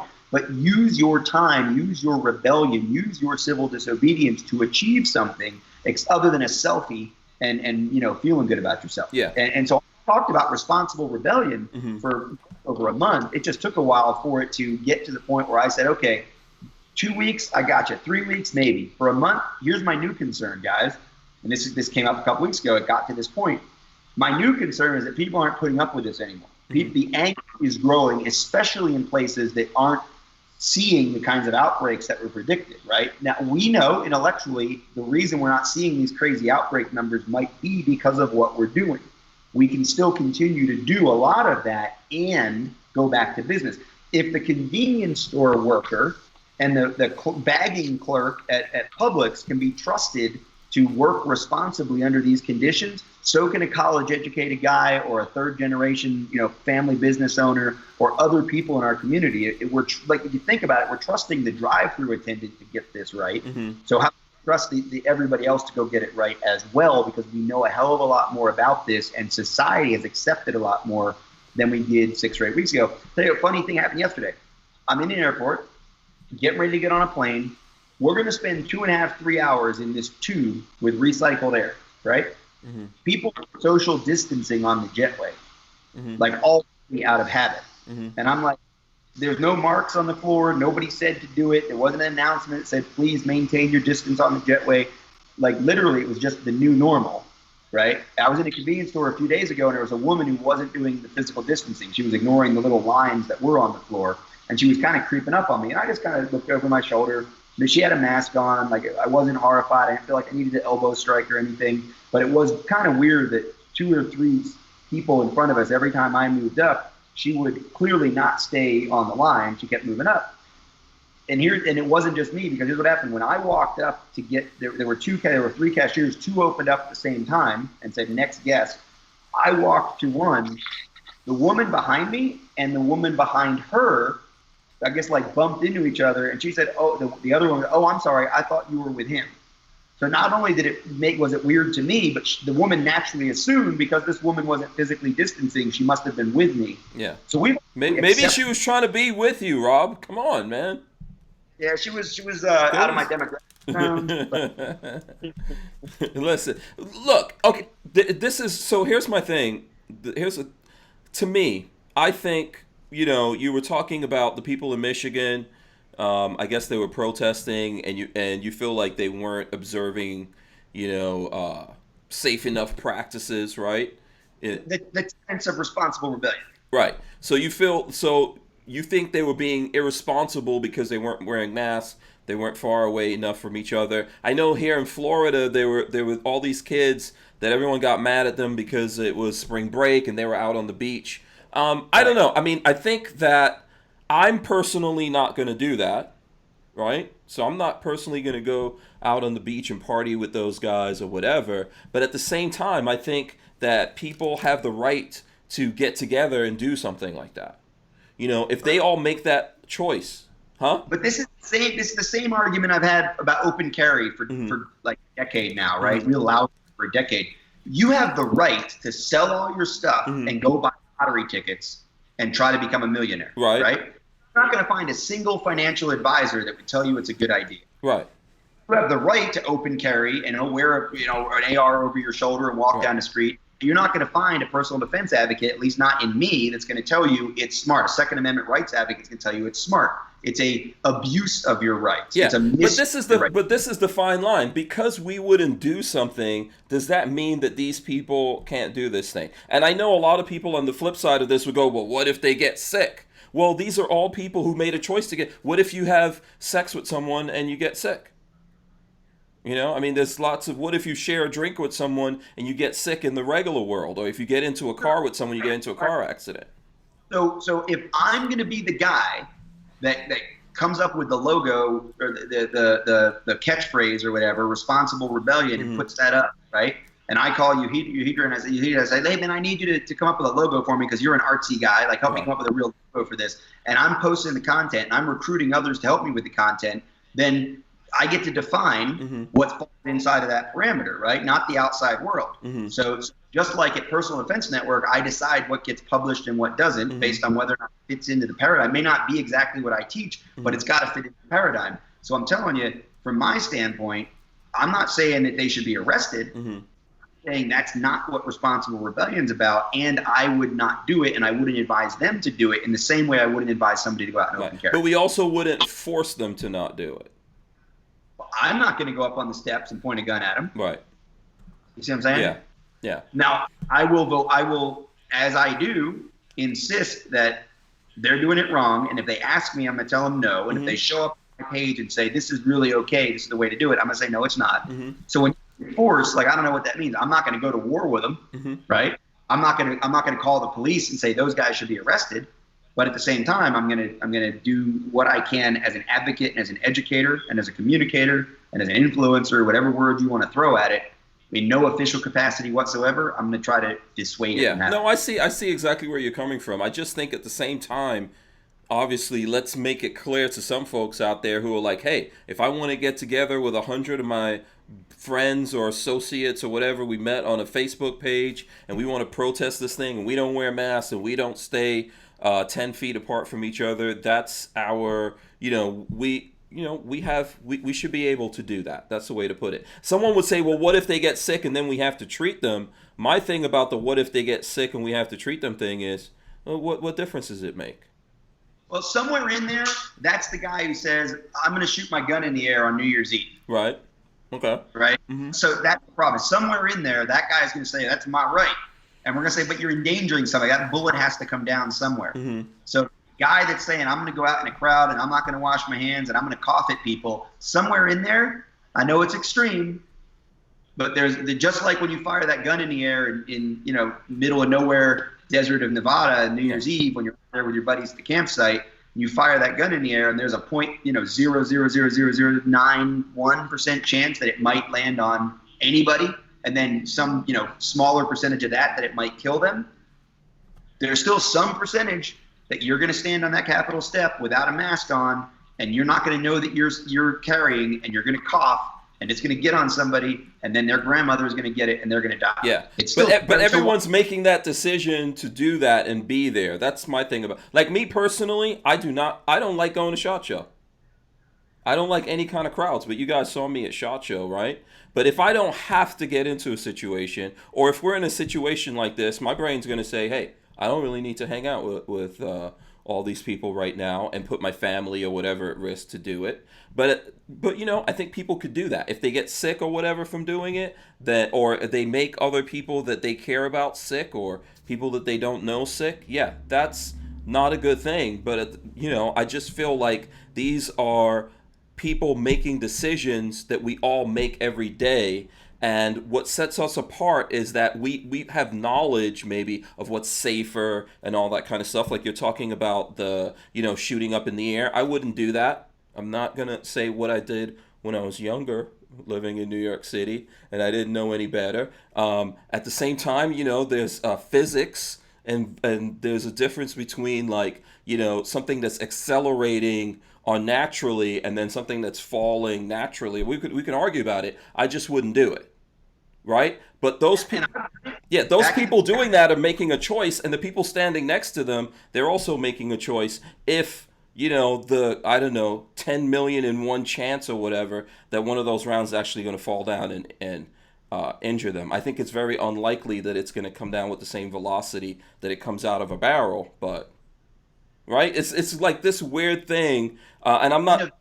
It would, but that's not how it works, right? Yeah. And the angle and everything else. But it's I don't know. What do you get when it comes? What are you hearing? Because this is my other concern, and either one of you guys, I guess I'm curious about you guys. What about the people that are still buying into the "this is all a hoax" thing, and what message are they getting? If they really, because you talk about the knowledge, we have the knowledge that the bullet's going to come down. Nobody thinks the bullet just disappears, right? No, of course not. Yeah. Intellectually mature enough or developed enough to be trusted with a gun if you don't know the bullet's coming back down somewhere. You're just kind of saying, well, it's probably not going to hurt anybody.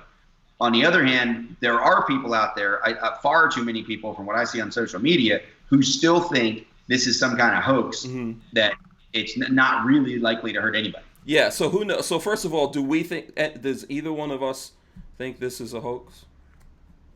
Yeah, if you think it's a hoax, let us know. Okay, so that's the first thing out of the way. I don't think it's a hoax. Yehuda does it. Rob does it. Just this is for the people listening on audio. Okay, so none of us think it is. Do you guys know anyone who thinks it's a hoax? I know a lot of people in my internet feed that are saying this is a hoax. They're saying this is nothing more than another strain of the flu. It's the same as any other flu, and the government's using this to enforce tyranny on us. Like that's the right. Okay, well that's a little bit. I would say it's different from any other flu because no other flu ever got. Well, maybe one or two. Hasn't been many flus that have gotten this kind of press coverage. I would say also that it's maybe a little bit more virulent than other flus, but come on, when they're looking at the death rate here, the death rate's not super high either, right? No, it's not, but it's a very different animal. The virus itself is different from other viruses we've dealt with. So I understand, I am sympathetic to the government's botching of this. When you go back to March 1st, and people didn't know what the hell to do or what the hell to think, and the models were horrific, right? By the time we get to April 1st, we know a lot more. And by the time we get to May 1st... Well, so like Clovertack is bringing this up. He says that open mic thing about a vaccine was sort of freaky. Have you guys heard of this open mic situation that went down? Yeah, that was two guys like giving each other shit in front of a bunch of other people for their entertainment or to mess with them. I don't understand it. Like that's the way I took it. Did you listen to it? Yeah, and I took it. I did not take that as, because remember there are other people sitting in those chairs, right? So it'd be like if we were at the NRA annual meeting and you were standing there with a save the second pin, and I came out off the stage after setting up my monster drink or whatever, and I'm like, oh, you don't have to worry about that anymore. LaPierre just retired.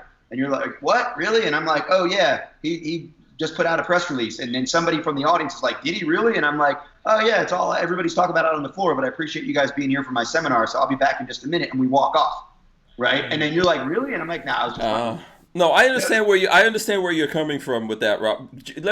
Let's see what Yehuda thinks about this first before we get Yehuda. Did you hear the open mic thing or no? Yeah. What do you think? It's okay. We're amongst friends. I like what Brick said. Real virus, fake pandemic. I mean, I think that we definitely have to be aware of exactly what we've been talking about the whole time. Social distancing, it does work. Do it. But I don't know. So did you think those guys were joking? Because Rob is saying, oh, this is guys joking. They were very serious. Now I guess does depend, like Rob's saying, who's talking. Because I know Rob could come and hit you with a freaking joke like that and you didn't even realize. Because I'm pretty sure that's happened to me before. But usually it doesn't happen like that, right? If you hear us talking, if we're having a conversation, even here, if people listen to the podcast, sometimes I say outrageous things and everyone's like, oh, I can't believe you said that. I'm like, look, seriously, I'm this is not what I want to do. This is not, what I would immediately do or whatever. We're having a conversation and I'm just showing you guys the flip side of it. There's some indication if you're joking that you're joking. Maybe you're laughing. Maybe you're saying you're joking. But I think when I listened to that, those guys sounded like they were having a serious conversation. They were spitting out statistics and all kinds of stuff. And the things that they were saying, there's a vaccine that they've been hit with, right, a vaccine, and that there was a low death rate, which we know there's a low death rate.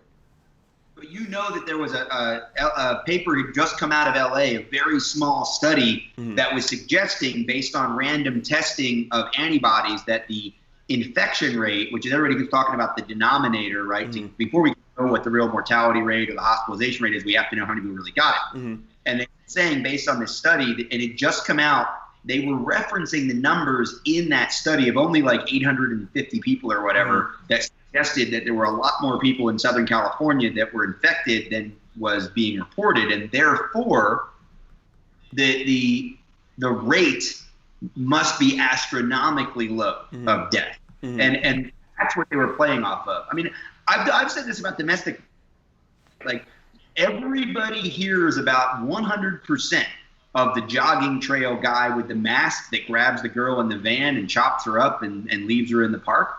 Like 100% of those get reported. What tiny percentage of acquaintance sexual assaults actually get reported, right? And then forget about, I'm not talking about full-on rape. I'm talking about the lingering, weird hug and the crude comment at the dinner party or at the Christmas party at the business. How many of those get reported, right? Something approaching. So the actual incidence of true sexual assault or any abuse of women in our country is astronomical. It's already too high just with the actual big acts of violence. So I think that's what's happening with coronavirus is people are getting it and they're not even hiccuping. They don't know they had it. They aren't symptomatic. They don't go to the doctor. Maybe they take some, Tylenol or they take some cough medicine and they move on with their lives.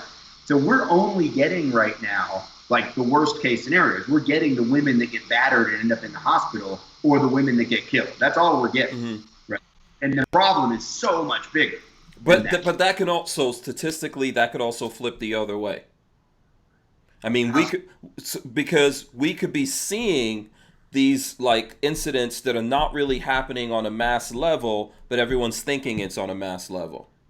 Well, there is that scenario, right? Like the one woman that when women come to a women's self-defense course, the week after the jogging trail guy attacks somebody, they're thinking about the jogging trail guy. And when they come to my course, I'm giving them a wake-up call like, no, this isn't about the jogging trail guy. This will help you with him, but I also can help you for date rapes and acquaintance sexual assaults and all the other stuff that's infinitely more likely.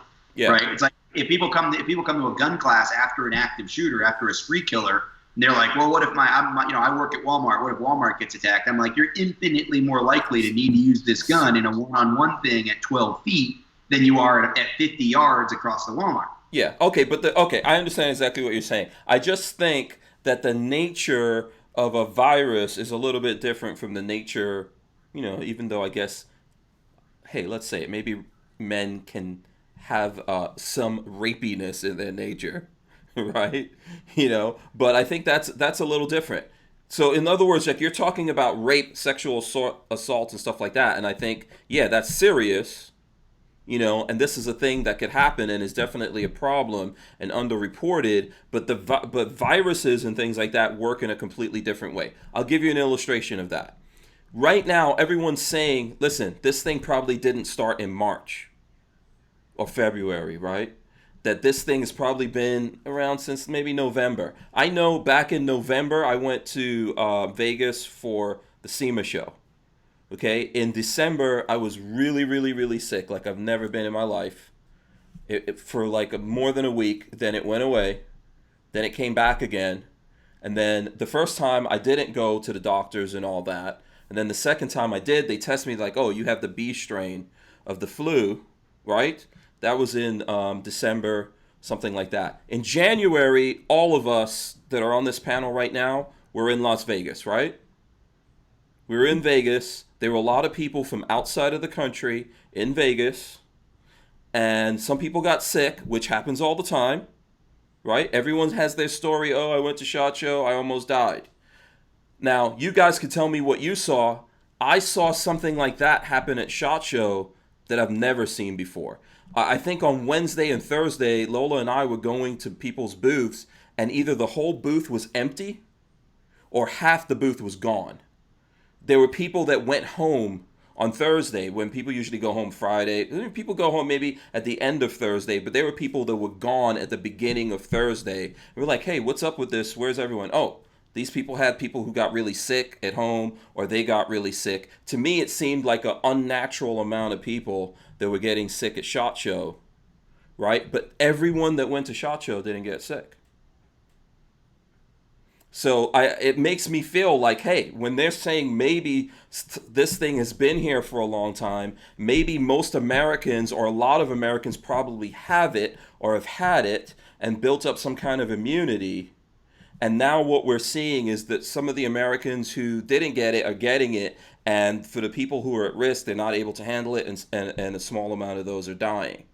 Right? Doesn't that make sense to you? Doesn't it somehow ring true to you? Or, you think that, hey, that's just totally far-fetched. Antibody test, right? Huh?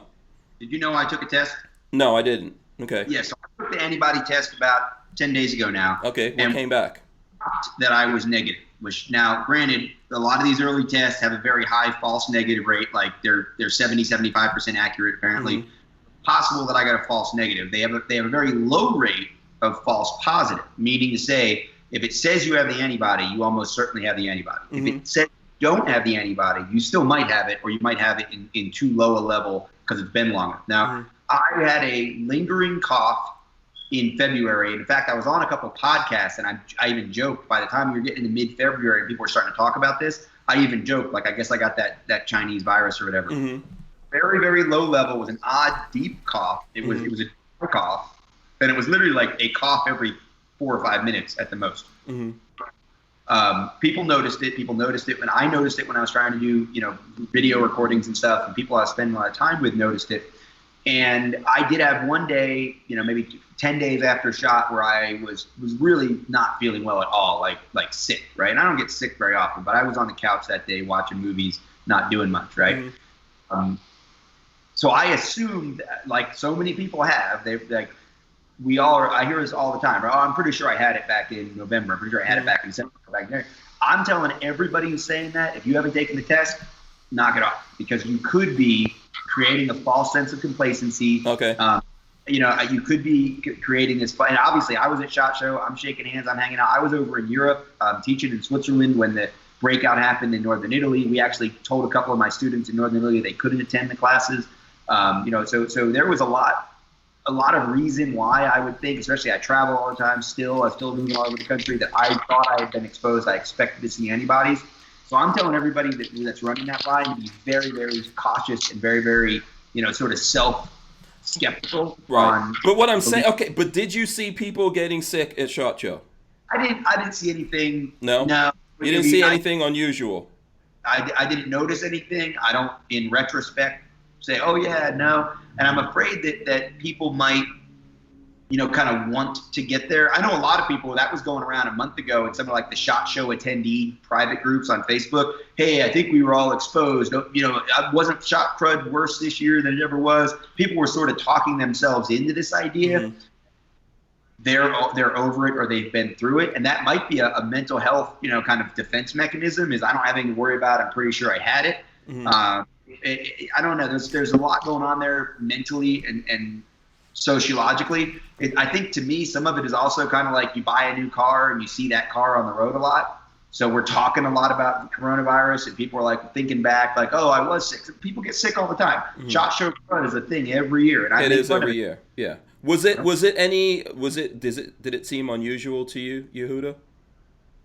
Honestly, I saw some empty booths, but it wasn't anything that was, wow, it's empty. Mm-hmm. Okay. Usually, I've been going to SHOT Show for like 7 years. I know that like on Friday, especially from the middle of the day on, there's not a lot of people in booths, but you'll see like 1 or 2 people in the booths, right? And some people start leaving Thursday, so that's, that happens. But you don't see like I've never seen that before in the 7 years, and I don't know how long you've been going. I think definitely Pincus has been going longer than I have. This is my 4th. What's the number? 24. 20. Jesus. Okay. Yeah, it was weird for me, but let's say that's not what happened. We still participated in an experiment that shows us what happens with viruses, right? Absolutely. Yeah. And so did you get sick there at all? Well, I know you said 10 days later. Again, put that data into the formula we have, right? Mm-hmm. Where there's a 2 to 15 day incubation period. So 2 weeks after shot, when I didn't think anything of it then, right? Mm-hmm. When I'm sick the first week of February. Mhm. But now, by the end of February, I wasn't taking any, by the way, I wasn't taking any of this seriously. I was on like the Trump, saying, it's not a big deal, don't worry about it, right? Not because he was saying it, certainly, but that's where I wasn't worried about it until I landed in Switzerland or wherever I might have connected. But no, I guess I was in Switzerland. I think you were carrying it around the world, man. That's what I think.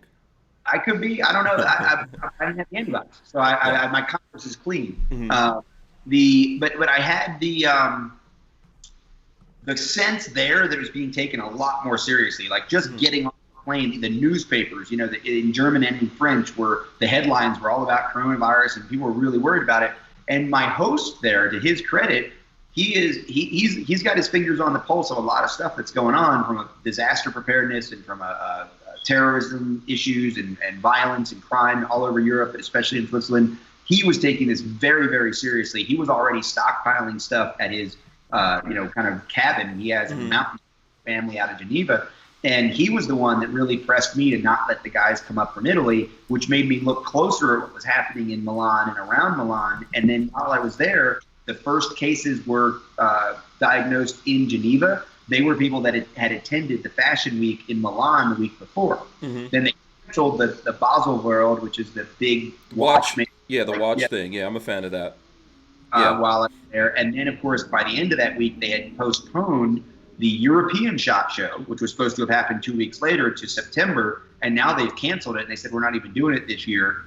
So there was a lot that happened. So I came back from Europe on the 3rd of March, taking this way more seriously than I had been, and started paying a lot more attention. And that's when I thought backwards and said, gee, I wonder if I had it. Yeah. And but while we were there, people were joking. Like, I remember people joking around about coronavirus while we were there.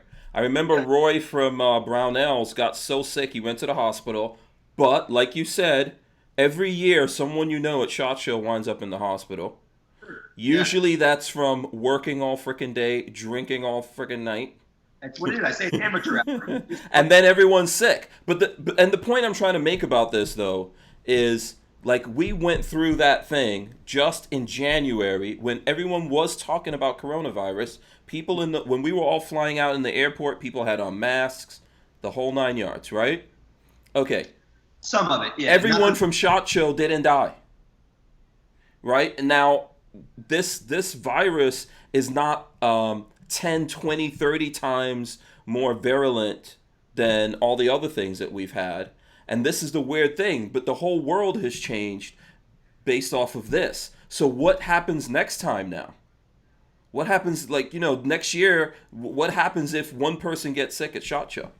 Mike Sieklander has been calling this the pandemic with training wheels in our best defense survival roundtables, because this really does have a pretty low, by the worst case scenario you come up with today, it has a low mortality rate, right? Mm-hmm. And it has a low hospitalization rate too. And I think, again, as time goes on, it's going to be made even lower. Mm-hmm. And what he's saying is this could have been a lot worse.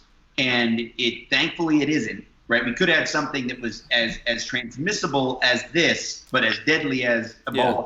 But is that by luck that it's not as bad? Is it because we all, went into lockdown? Or, lockdown would control transmissibility. It would only influence transmissibility. Lockdown can't influence the mortality rate. Yeah, well, okay, so personally, I don't even think lockdown has that much to do about transmitting it, to be honest. This is just me. I'm not saying it has 0% to do with it, but I thought lockdown was more of like, listen, we can't have everyone out on the streets doing things, going to the hospitals, clogging up the hospitals, and then if this thing gets bad, we have no way of treating people. So if you don't need to go anywhere, stay home, don't go on the streets, don't get into car accidents or whatever. If you have surgeries that aren't, that are elective, stay home. Flatten the curve idea is if 100 million people are going to get it, and 100 million people get it in a month, our healthcare system can't keep up. But if 100 million people are going to get it, and we can stretch that out over 5 months, our healthcare system can keep up. So that's when I say the lockdown influences the frequency of transmission, but not the nature or the end result of how many people get it. Yeah. Because you slow the transmission. But it doesn't affect mortality rate. The only way mortality rate gets affected by lockdown is if our medical science catches up, if we develop a treatment protocol that's better. If somebody discovers, hey, guess what? When you drink Monster, you get over this in 2 days instead of 2 weeks, and you don't need a ventilator. So now, because we slowed the transmission for 2 or 3 months, by the third month, when we discover that Monster is what cures it, now in the fourth month, everybody can come back out and get it and just drink the crap out of Monster, and you'll be fine. Monsters is what's going to cause the zombie apocalypse, but Not true.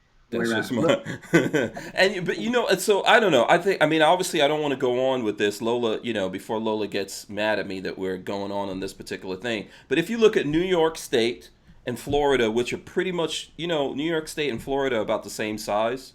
I don't know if you're aware of that. I actually looked this up. They're about the same size. New York has about 500,000 people more than Florida. Yet the way that everything that the virus or COVID-19 is affecting people here in Florida is completely different from New York, especially New York City, right? So what's the reason for that versus what's happening here? What's different between, obviously, and especially in New York City, you have people living closer together, but if people are staying home and staying in their apartments and not going out unless they have to, how come they're still getting sick? How come there's all these things going on? I don't know how much time you've spent there, but it's a different world. I grew up there.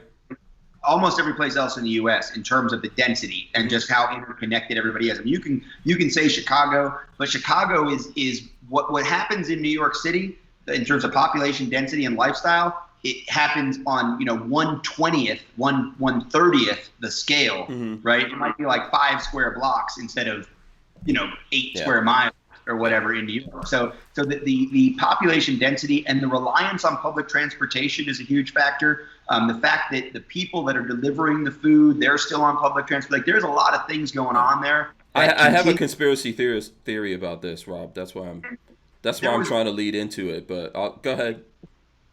From the beginning, there's been this theory that it thrives below like 72 degrees. And so when you look at Florida's had plenty of days in the last 6 weeks that have been above the temperature where it thrives. That does not say it's dead. It can't transmit at 80 degrees, but it does a lot better at 60 from all the operation. Okay. I think here's my theory. I'm going to hit you guys with this. You guys could tell me if you think I'm wrong or not. I think the simple difference is all the rats. There's more rats in New York City than people. Most people don't realize that though, because they don't see it. But in every I don't care how many tens of millions your building costs in New York City, there's rats in there. I'm telling you, I grew up in New York City. I defer first response. So, I mean, I guess that's a possibility. A little ratatouille action going on. There must be some rats in some restaurants cooking the food for people. But other than that, well, you don't see them in New York City, man. You don't see them, but they're living there. And right now, they're coming out and saying that this is getting transmitted to cats. So there's been confirmed cases today. There was one case where no one in the family had COVID-19. Somehow the cat got it. Don't know how that happened. There was another case where someone in the family did have it and the cat got it. There's freaking tigers in zoos that have gotten it, right? People's dogs have gotten it. What asshole is testing a cat? I don't know. Right? I mean, we have a No one's testing the rats, though. This is the thing. I just want to derail this for a second. Who is actually using a test kit or a swab on a cat? I don't know, man. I don't know how you even pin it. Let me tell you, cats are dangerous. How do you even pin a cat down? Because cat people, right? Because of the movie Cat People, like that could be Natasha Kinski, sneaking out. Oh Lord, you had to go there. She comes back and she's a cat during the day, so she could have got it. She was in her human form. That tiger thing makes sense to me, but not real cats. Who is actually testing the real cat? That person needs to go to jail. But listen, it's a thing. It's a thing. Maybe if this could pass to animals, maybe the reason for this, okay, is the freaking rats in New York City all have COVID-19 and they're just secretly passing it on to people when they're sleeping. So find this idiot that's wasting tests on cats and put them in a bag. Test the rats. We need the rat boogaloo. Okay, all right. I don't. This is what we need. Yehuda's like, oh my God, what did I get into? What did I get into today? I thought we were the same one. Yeah. How much do you want to? Okay, watch what happens. Do you remember? Wasn't it what was it? The Black Plague? Wasn't that spread by rat? Yeah. But that was fleas. Was it fleas? Yeah, it was the fleas on the rats. The fleas on the rats. Okay. And then the fleas are on the people. Okay. We'll see. You know what? The point I'm making, we don't know shit about shit. That's I agree with that. We don't know what's going on. We don't know anything about anything. We don't need to have the hard science of what this thing's doing or how it does it to know how we can reduce the likelihood of transmission. Right? So full circle, we can do things that will reduce the likelihood of transmission. We can not shake hands. We can reduce the amount of people in a building. We can wear the face covers or full masks or whatever. And I'm saying if that allows our fellow citizens to feel more comfortable as we reopen our business and move forward, even if that's the only benefit, do it. Yeah. Well, so here's the thing. You're talking about health benefit too. Okay, so to bring it back to something serious, you're talking about responsible rebellion. You know, we've seen people talking about how we're going to go forward with this, right? One, I think they're already tracking our phones. I know South Korea is already tracking people by phones. I think there's some places in America already tracking people by phones. This is not even freaking voluntary, right? Right now, the phone companies are just setting up to do it. Okay, you've got the phones. Lately, they've been talking about tracking people by drones. I don't know if you guys have seen that. Sure. You know, using drones to track people and look at their skin temperatures and all that kind of stuff. Cough frequency as well. Yeah. So tuning into the sound of a cough and then tracking that person to see how often they cough. Yeah. So how do we go through something like this that we have no clue? You know, we have no clue what happened, right? It may be never that we find out what really happened. It may be a long time. Yet we come out of this, and from now on, they could track us by our phones, right? They can track us with drones and all the other nonsense that's coming along with this. And then every time we go through some kind of thing, oh, there's a strain of this going out there, there's a stomach bug, there's this thing or that thing, everything gets shut down again, and people just go, oh, man, we guess we got another shutdown, and things get shut down again. Like, we'll never actually, they're setting us up to never live the same ever again. Well, it's Patriot Act. Patriot Act did that to us, right? And then when it came out with that the NSA was tracking our phones and was screening all the text messages and screening everything for keywords to look for terrorist plots, that all was released too, right? Mm-hmm. So we've learned a lot about that. I guess that gets us back to that question, right? When do we say no more? I think that if you live in Manhattan, if you live, well, like London was the first major city in a Western democracy to go full on cameras, facial recognition, everything else, right? Mm-hmm. So you had to make the decision, were you going to move to Cardiff? Were you going to move to the middle of nowhere in Scotland and still be a citizen of the UK but not live in London? Or were you going to accept it and live in London? Mm-hmm. You had a couple cameras torn down by dudes that really were like, no, to hell with the government. But that ended really quick. And so the question is, what's going to happen here? Are you going to have some dude in Alabama shoot a drone down? Yep, it's going to happen. But are we as a society going to reject the idea of drones patrolling the airspace for domestic law enforcement? I don't think so. I think our society is going to accept that. Mm-hmm. And do I like it? No. But as you said, I already know this thing's listening to everything I say, right? I'm thinking about getting a new coffee maker. I'm probably going to get an ad about coffee makers now, mm-hmm. right? Mm-hmm. I get that. I know what happens. Mm-hmm. I didn't believe it was happening. I didn't want to believe it was happening 2 years ago. Mm-hmm. It became irrefutable. Like, there were too many times when I would Google something or I would talk about something and boom, it would show up with the ad. They're that good. If the marketing companies are that good, our government's that good. I just want to know about it. That's the difference. If the government said we are now going to put drones up over Denver, now I get to decide what I'm going to do about it. Mm-hmm. I don't want to sneakily start taking temperatures. That's an invasion of privacy. That needs to be a public discussion. Yeah. Well, the weird thing about the drone situation is that I remember I was actually into drones a couple of years ago. You know, and I actually have a video that I put up when they started putting all these drone restrictions in, and you had to get licensed for like a little tiny ass drone. I was like, that's it. I'm done with drones. I'm not gonna do the drone thing anymore. And I've never gotten into them. I'm not going to jump through those hoops. It's not Yeah, worth it. and people are getting tickets. So how do we live in a world where me as a regular guy, I can't have a drone unless I'm licensed, but now some police department or whatever, they get the ability to track me by drones. You know, and I've like I was looking at an interview this morning, and I saw one of the police chiefs saying, "Yeah, absolutely, we'll use this for other stuff. They're not just going to use it for people being sick." Yeah. Right. So, They'll have keywords. They'll have microphones out, like the echolocation microphones that can track bullets, track gunshots in the cities. You know, those are capable of doing other things as well, including picking up keywords as people are walking under them on the street. So the science is there, the technology is there. We need to have a public discussion about how it's being used. There should be oversight, civilian oversight, just like there is in a lot of the urban environments for the police departments and their actions. Is it cool? Is it fair? Do I like it? yeah. Here, the technology's here, and it's sort of like you can't put it back in the box. Now, here's the thing. Just like there are entrepreneurs capitalizing on the coronavirus situation to work from home or to start up new businesses or to make masks and sell them or whatever, like just like that's happening, there are absolutely politicians who are capitalizing on this opportunity to get more control over people, to put agendas forward.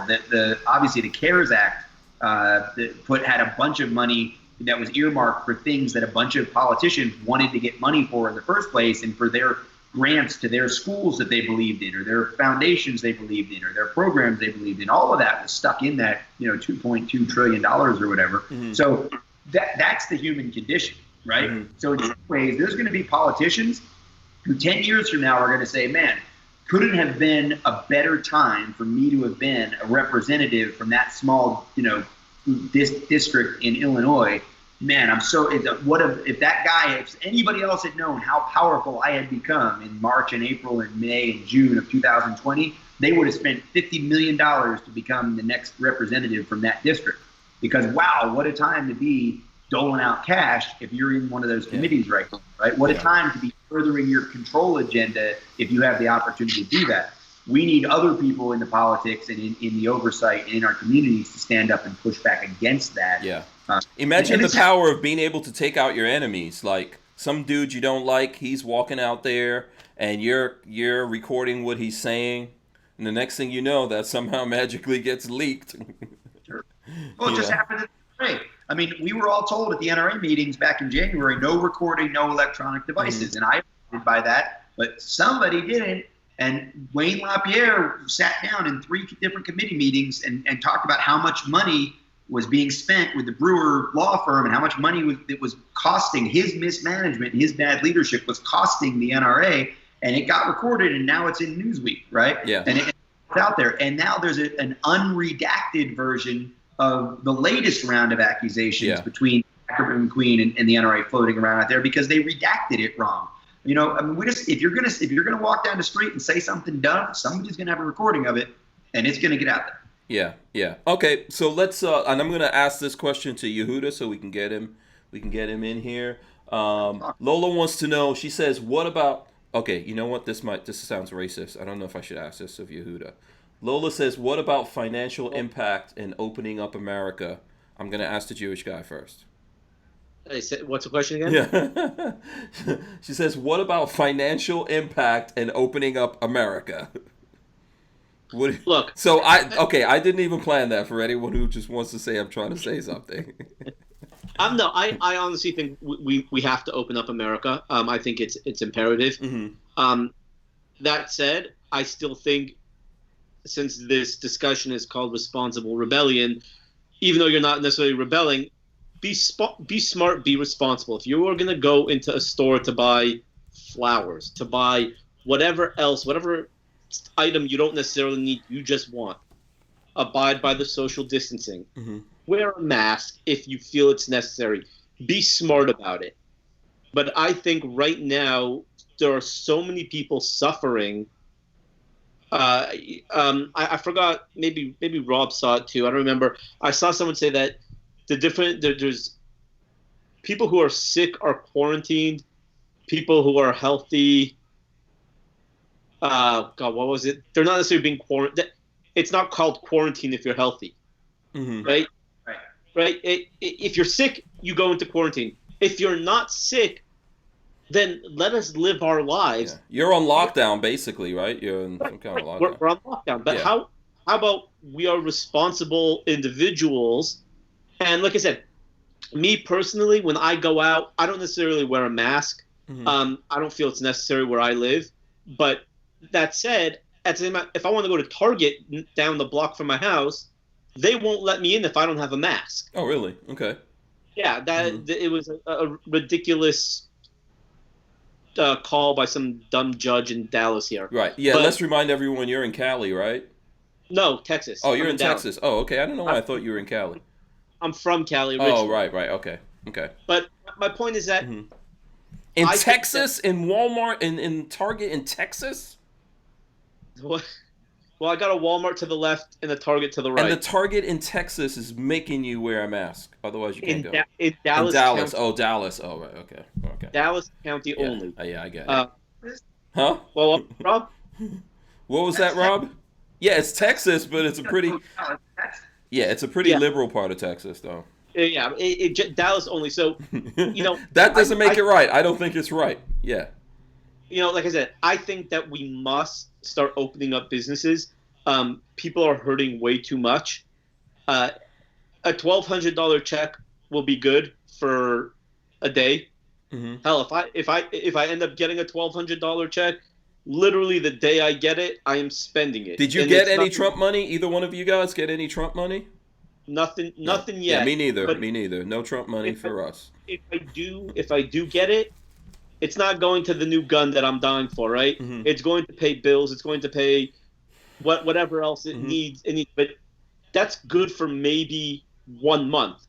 If you do not get people back who have been using their savings, getting them back to start making money again, you're going to have a lot more problems and a lot more deaths from poverty than you will from...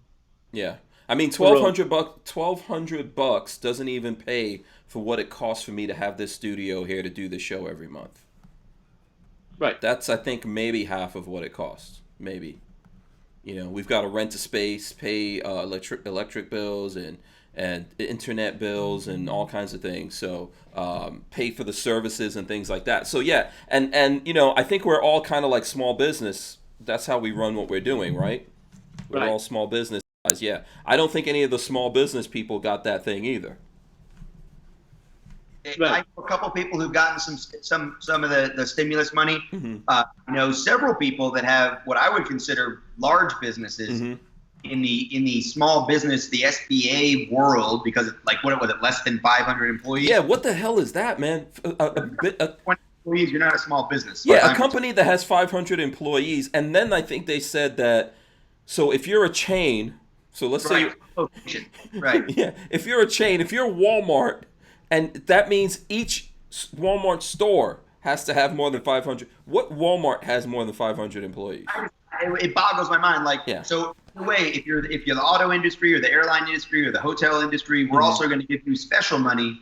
But if you have less, it was all a scam. It's all a scam. It's socialism scam anyway. The $1,200 is a socialism scam. Don't fall for it. I don't think the reason to reopen America is financial. It's not economic. I think it's our way of life. I think it's getting back to living. I think people there are way too many people get complacent. They believe the government's they're going to forgive our taxes. They're going to forgive our loans. Or they're getting used to being home. I mean, I was talking to, downstairs is a barbershop actually, and I was talking to the barber. He wasn't working, for anyone who wants to know. Obviously, I didn't get a haircut. But he was like, you know what? Being in the shop feels weird. I was like, dude, don't let that happen to you. Yeah. That's what you're talking about, right? Absolutely. People are getting too complacent with this. And like I said, the restaurant owner is like, well, my employees say they're making more now. And the thing is, we all know how it works when you're working in the service industry. Like the tips, I'm not saying nobody claims anything, but I would say very few people claim everything that comes in on a cash tip basis, right? So if someone's saying, well, look, I only made $700, they're lying to themselves because they know they made $900 that week, not 700. But you claim 700, and now you're getting 1,000 on your unemployment. So you're like, oh, I'm making out. You're not making out because you're also sitting on your couch wasting your life. People believe that. I was talking to my dealership, and they were telling me that they furloughed a couple of people at the dealership, right? Like sales guys. And then business kind of picked up. So they're like, listen, you guys want to come back? You know, stuff's happening over here. We need you guys. They said that more than 70% of those guys said, nope, I'm not coming back. I'm doing better being on unemployment. And, you know, a lot of those guys are working side jobs. We all know how that works too, right? So if I were going to claim, so people have been there. I've been attacked by just very few people, but it's come up like, oh, you're being greedy. You just want your business to open back up. Personal Defense Network is doing just fine. And Personal Defense Network is more than 50% when it comes down to like what I actually, not on a paper revenue basis, because obviously like the in-person training generates a lot of revenue, but it also carries a huge overhead. I chose to cancel the tour and cancel my classes and cancel all the revenue from sponsors and everything else long before I had to. And there were too many variables. There were too many unknowns. There were questions about whether the venues would or could host classes. There were questions about whether it was personally, if I felt it was responsible to have people travel to take classes with me. For me to travel. So I'm sorry, I didn't want to cut you off here, Rob, but are you in business or not in business right now? So the training company is shut down. My next classes on the training schedule are in September. Oh. Personal Defense Network, however, is still operating, right? And there's some other consulting things I do that I'm still doing, you know, from home or travel or in person or whatever. But I think like training was deemed essential, right or wrong?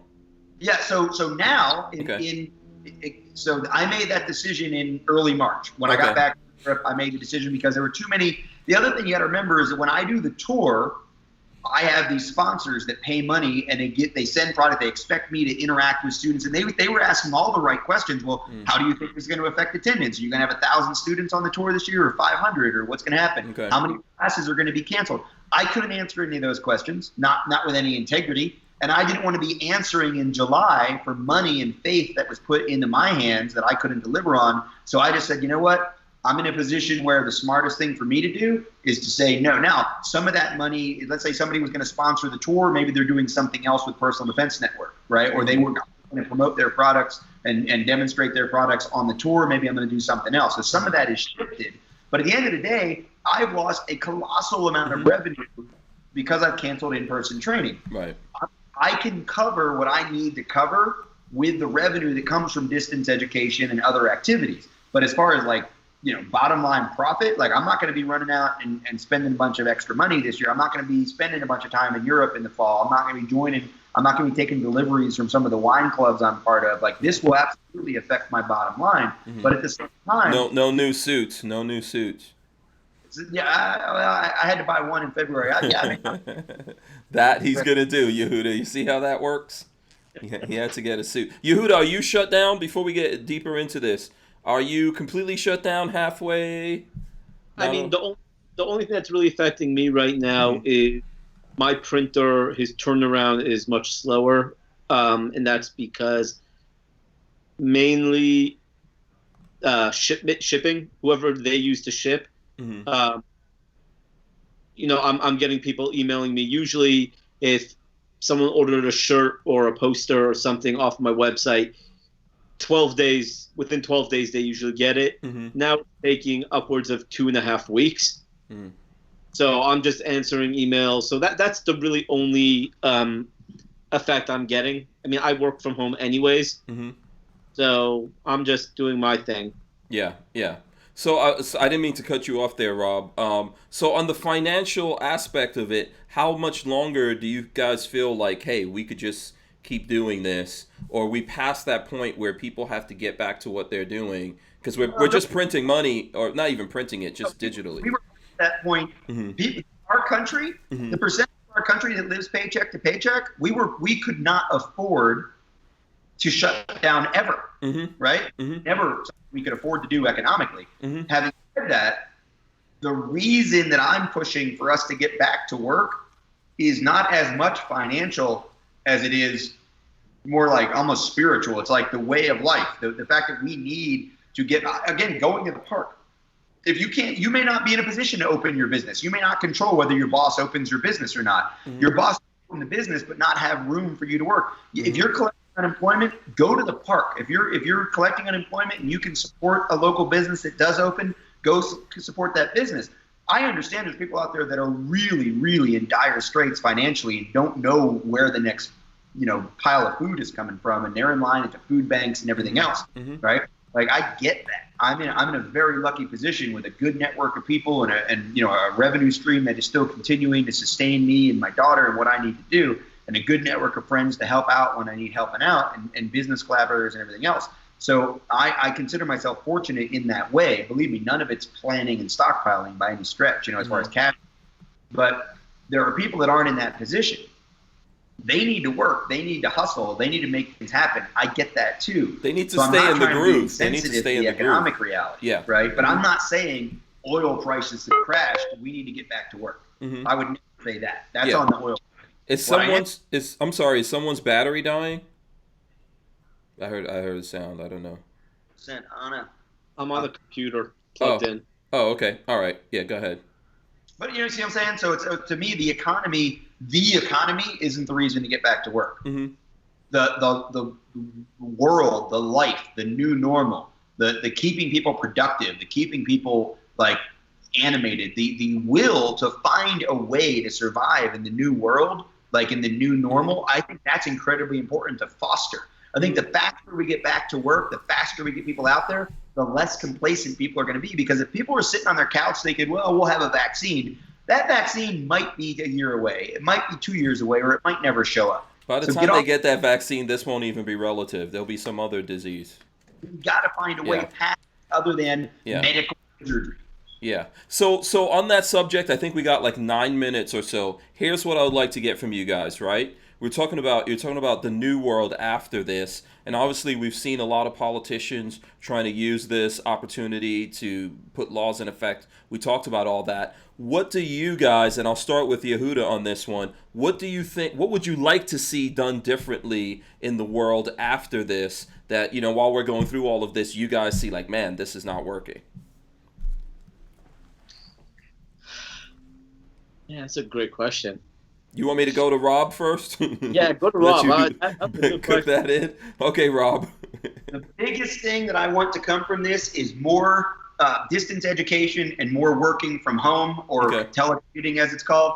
I want to see that adopted at a much larger scale. Now, here's the trick. I think there's the capitalist version of this, which people are being very negative about. They're saying, companies are going to realize they don't have to rent the space, pay for the electricity, deal with the loss of time. They can afford, they can increase their profit margin by having people work from home. Fine. But here's the real benefit. Not only an economic benefit, I think that public schools have just had to step up in a way that they never thought was going to happen for distance education. I would like to see public school powered homeschooling. Okay. So curriculum, enrollment in the local school. Maybe kids go to school 2 days a week. Maybe kids go to school 1 day a week. They still go to assemblies. They still have the sports. They still have the extracurriculars. Or they could get extra credit or something if they want to. Yeah. Well, that way they still get the social aspect. They still get the shop class. They still get the drama class. They still get all the things that come from public schools. Big believer in the public school system when it's done right. But let the families have more family time and let people spend more time at home together. And let's get parents being better parents too, by the way, because parents have had to step up as well in this educational role. So I would love to see that happen as a long-term benefit post-corona crisis. Public school system powered homeschooling with some kind of partial at the school, partial at the home that allows people to take advantage of the opportunity to work from home and spend more time with their family. I like that. And also, we should have taken this opportunity while kids weren't in the school to harden a lot of these schools, and we could have probably even been training some people to help protect these kids in the school during this time. Yehuda, what you got? Yeah. We're all in the firearms industry. We all know plenty of people who are new gun owners, panic buyers, stuff like that. I would like to see those people who are new gun owners, people who just either new gun owners because they actually are into it, or even panic buyers, now come to new appreciation of the Second Amendment and we can grow our numbers through education, including, like Rob was saying, distance education, and be able to educate these people on the importance of the Second Amendment. And it's very possible we just got a huge uptick of 2A supporters, as long as we don't all come off like total a-holes. That's true. and make fun of them, saying, oh, now you get it. If we can actually reach out, we can really convert a lot of these new gun owners to become, to I guess, increase our 2A support. Yeah, I think. Oh, okay. Someone's ready for story time. I you know what? I think that's a good point, and I think when you look at what's happening on social media, which we didn't get a chance to deep dive into here, like my Facebook page was unpublished 7 weeks ago, and no matter who they go to, they cannot get it restored, even though they keep putting it up for being restored. For whatever reason, they refuse to do it. So a couple days ago, Guns and Gear got his Facebook page unpublished. Lots of other people too. It's not just him. On YouTube, people have been entirely kicked off or completely demonetized. I think what you're saying there, Yehuda, one of the biggest reasons why we do this is to educate people. And if some of those things that we're showing people, like how does this gun work? How do you take it apart? How do you clean it? How do you do this? How do you do that? This would be a good opportunity if the industry is looking for a reason to come in and support something like that, to help educate people and have what all of us have somewhere, right? The educational part of what we do, to be able to take advantage of that and say, hey guys, you can't get your videos seen here, put them here, and everyone, can at least access that, and then you could do whatever the platforms want. Yeah. I've said that 1,000 times. Every time this comes up, every time when it's Jaeger, when it's military arms, now it's Mr. Guns in here. You've had your issues a couple times. Like every time it comes up, I remind everybody, 2010, we built Personal Defense Network. It's a standalone platform. We don't distribute that stuff very much at all on the social media. We use social media to drive people back to PDN because we can publish whatever we want there. So I always say, people want to publish and you lost your voice in social media, or you want to say things you think are going to get you kicked off, run it by me, because I'll put you in our blog, or I'll make you a regular contributor. We'll give you a live broadcast shows. We have all that capability, but the problem is, what kind of capacity can you handle if people seriously started coming over to you? We have I don't know, 750,000 members across our platform. No, but what I'm saying is, what if all of a sudden you got 1,000 gun guys? Well, we wouldn't take on 1,000 gun guys. Oh, okay. I don't think there's 1,000 gun guys worth publishing, but there's 50, right? There's 50 gun guys worth publishing out there for sure. And we could scale up. Like I said, remember that Personal Defense Network has a parent company that owns 14 brands that have, over 750,000, I think, paying members at this point. Plus, forget about free registrants and all the visitors. It's a pretty powerful system. We run our own email servers and everything else.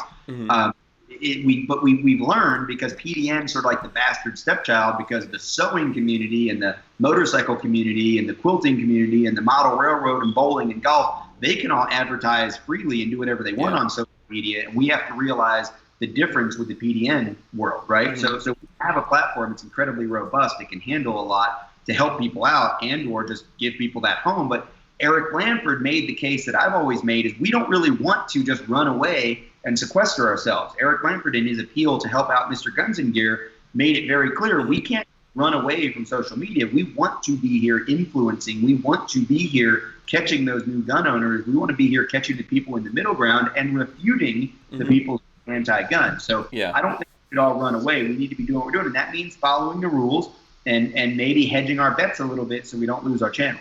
Yeah, I understand exactly where Eric is coming from. I've seen him. He's been saying that for a long time. I think he has a point. This is the big playground, YouTube and Facebook and all these other things. If there's certain content they don't want on there, it would be great to be able to put that somewhere else. It would also be even greater for somehow to be able to get something back from that, right? Because it takes time, energy, all that kind of stuff to produce those things. It would be great if there was a way that folks can make something from that and then use the big social media platforms almost as a way to funnel audiences over. So you're doing stuff and you're like, hey, you're doing whatever they say. Okay, now they've changed the rules to this.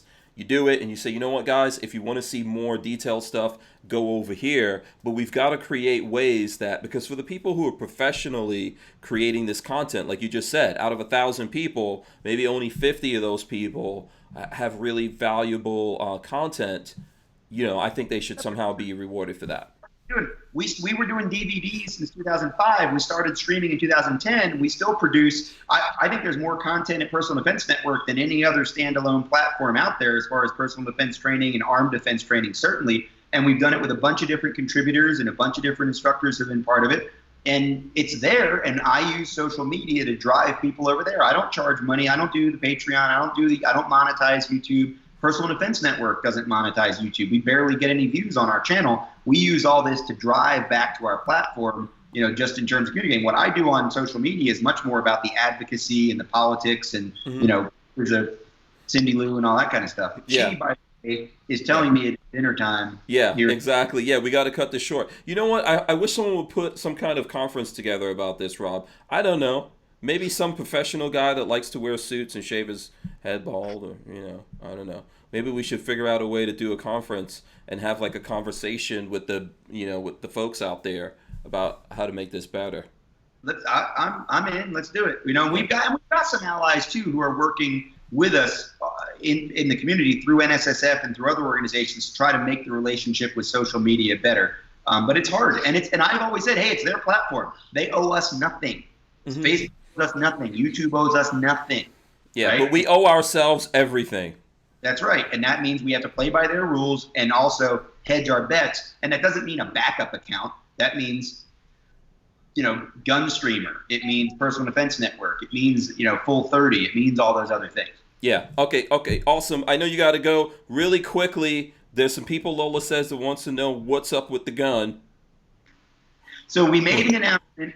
I did it on April 1st because I think I'm funny. I told everybody that PD10 as a model, we're moving on. Like, we're taking all the lessons learned from that gun. We've changed that gun internally and externally for production and for she said I am funny. See, she said I hope that she meant it in a good way.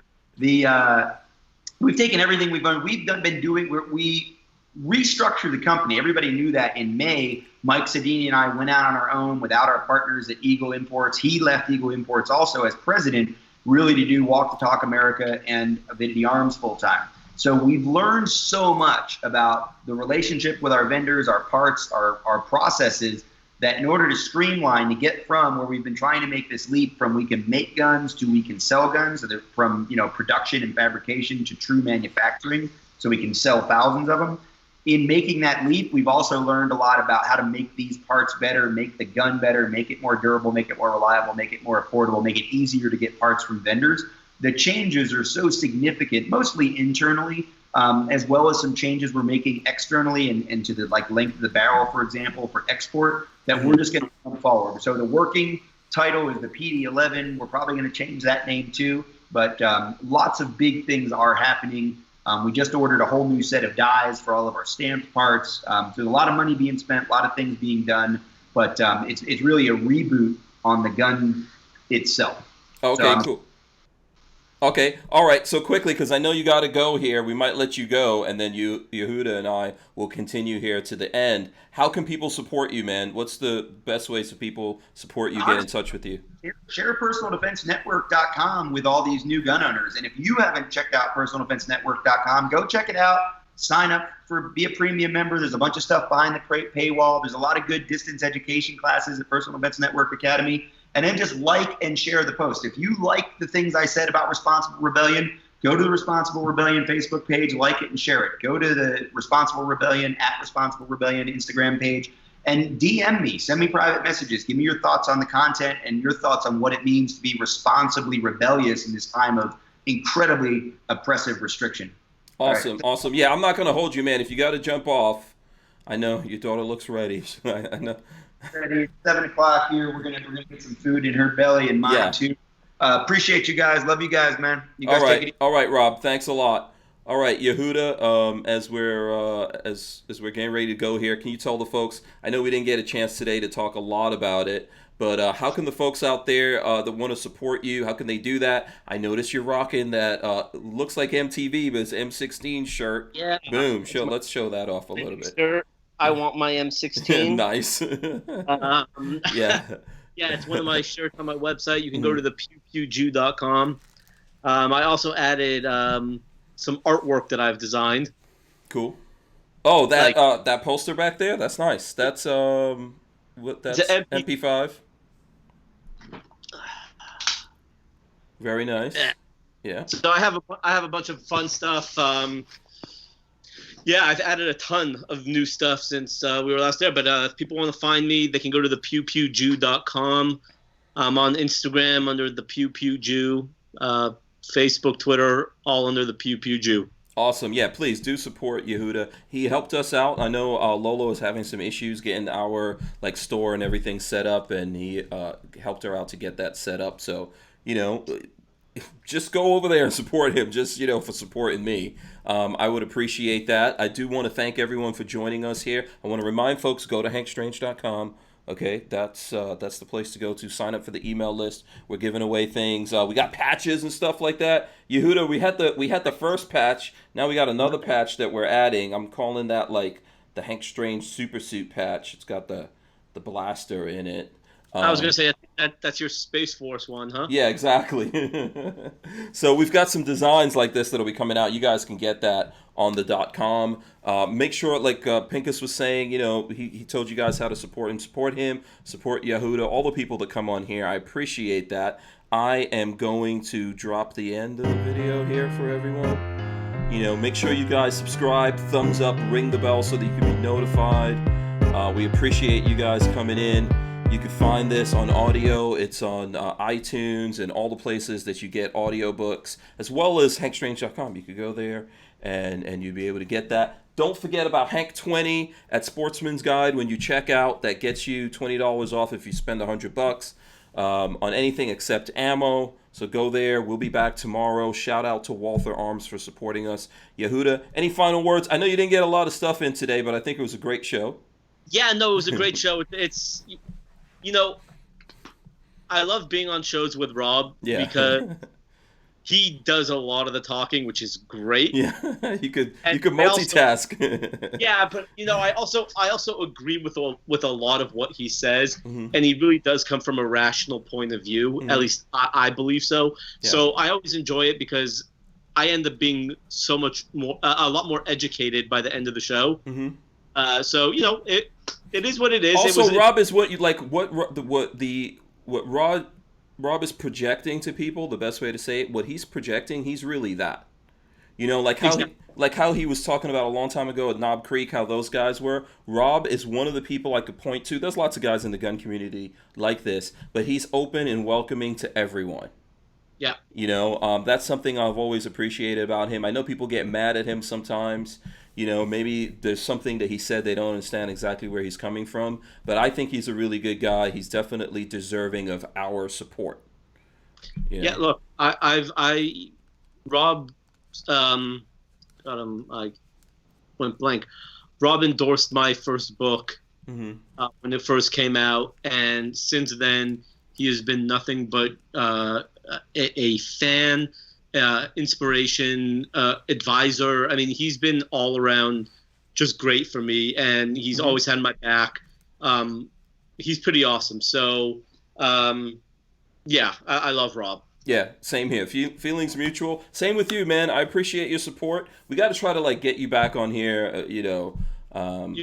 You tell me when. I will always make time for you. Awesome. Thank you so much. Thank you to everyone out there. We are out of here. Any last words, man? Any last words? No, I'm good. Okay, look out for those rats in New York City. That's all I got to say. We're out of here. Peace.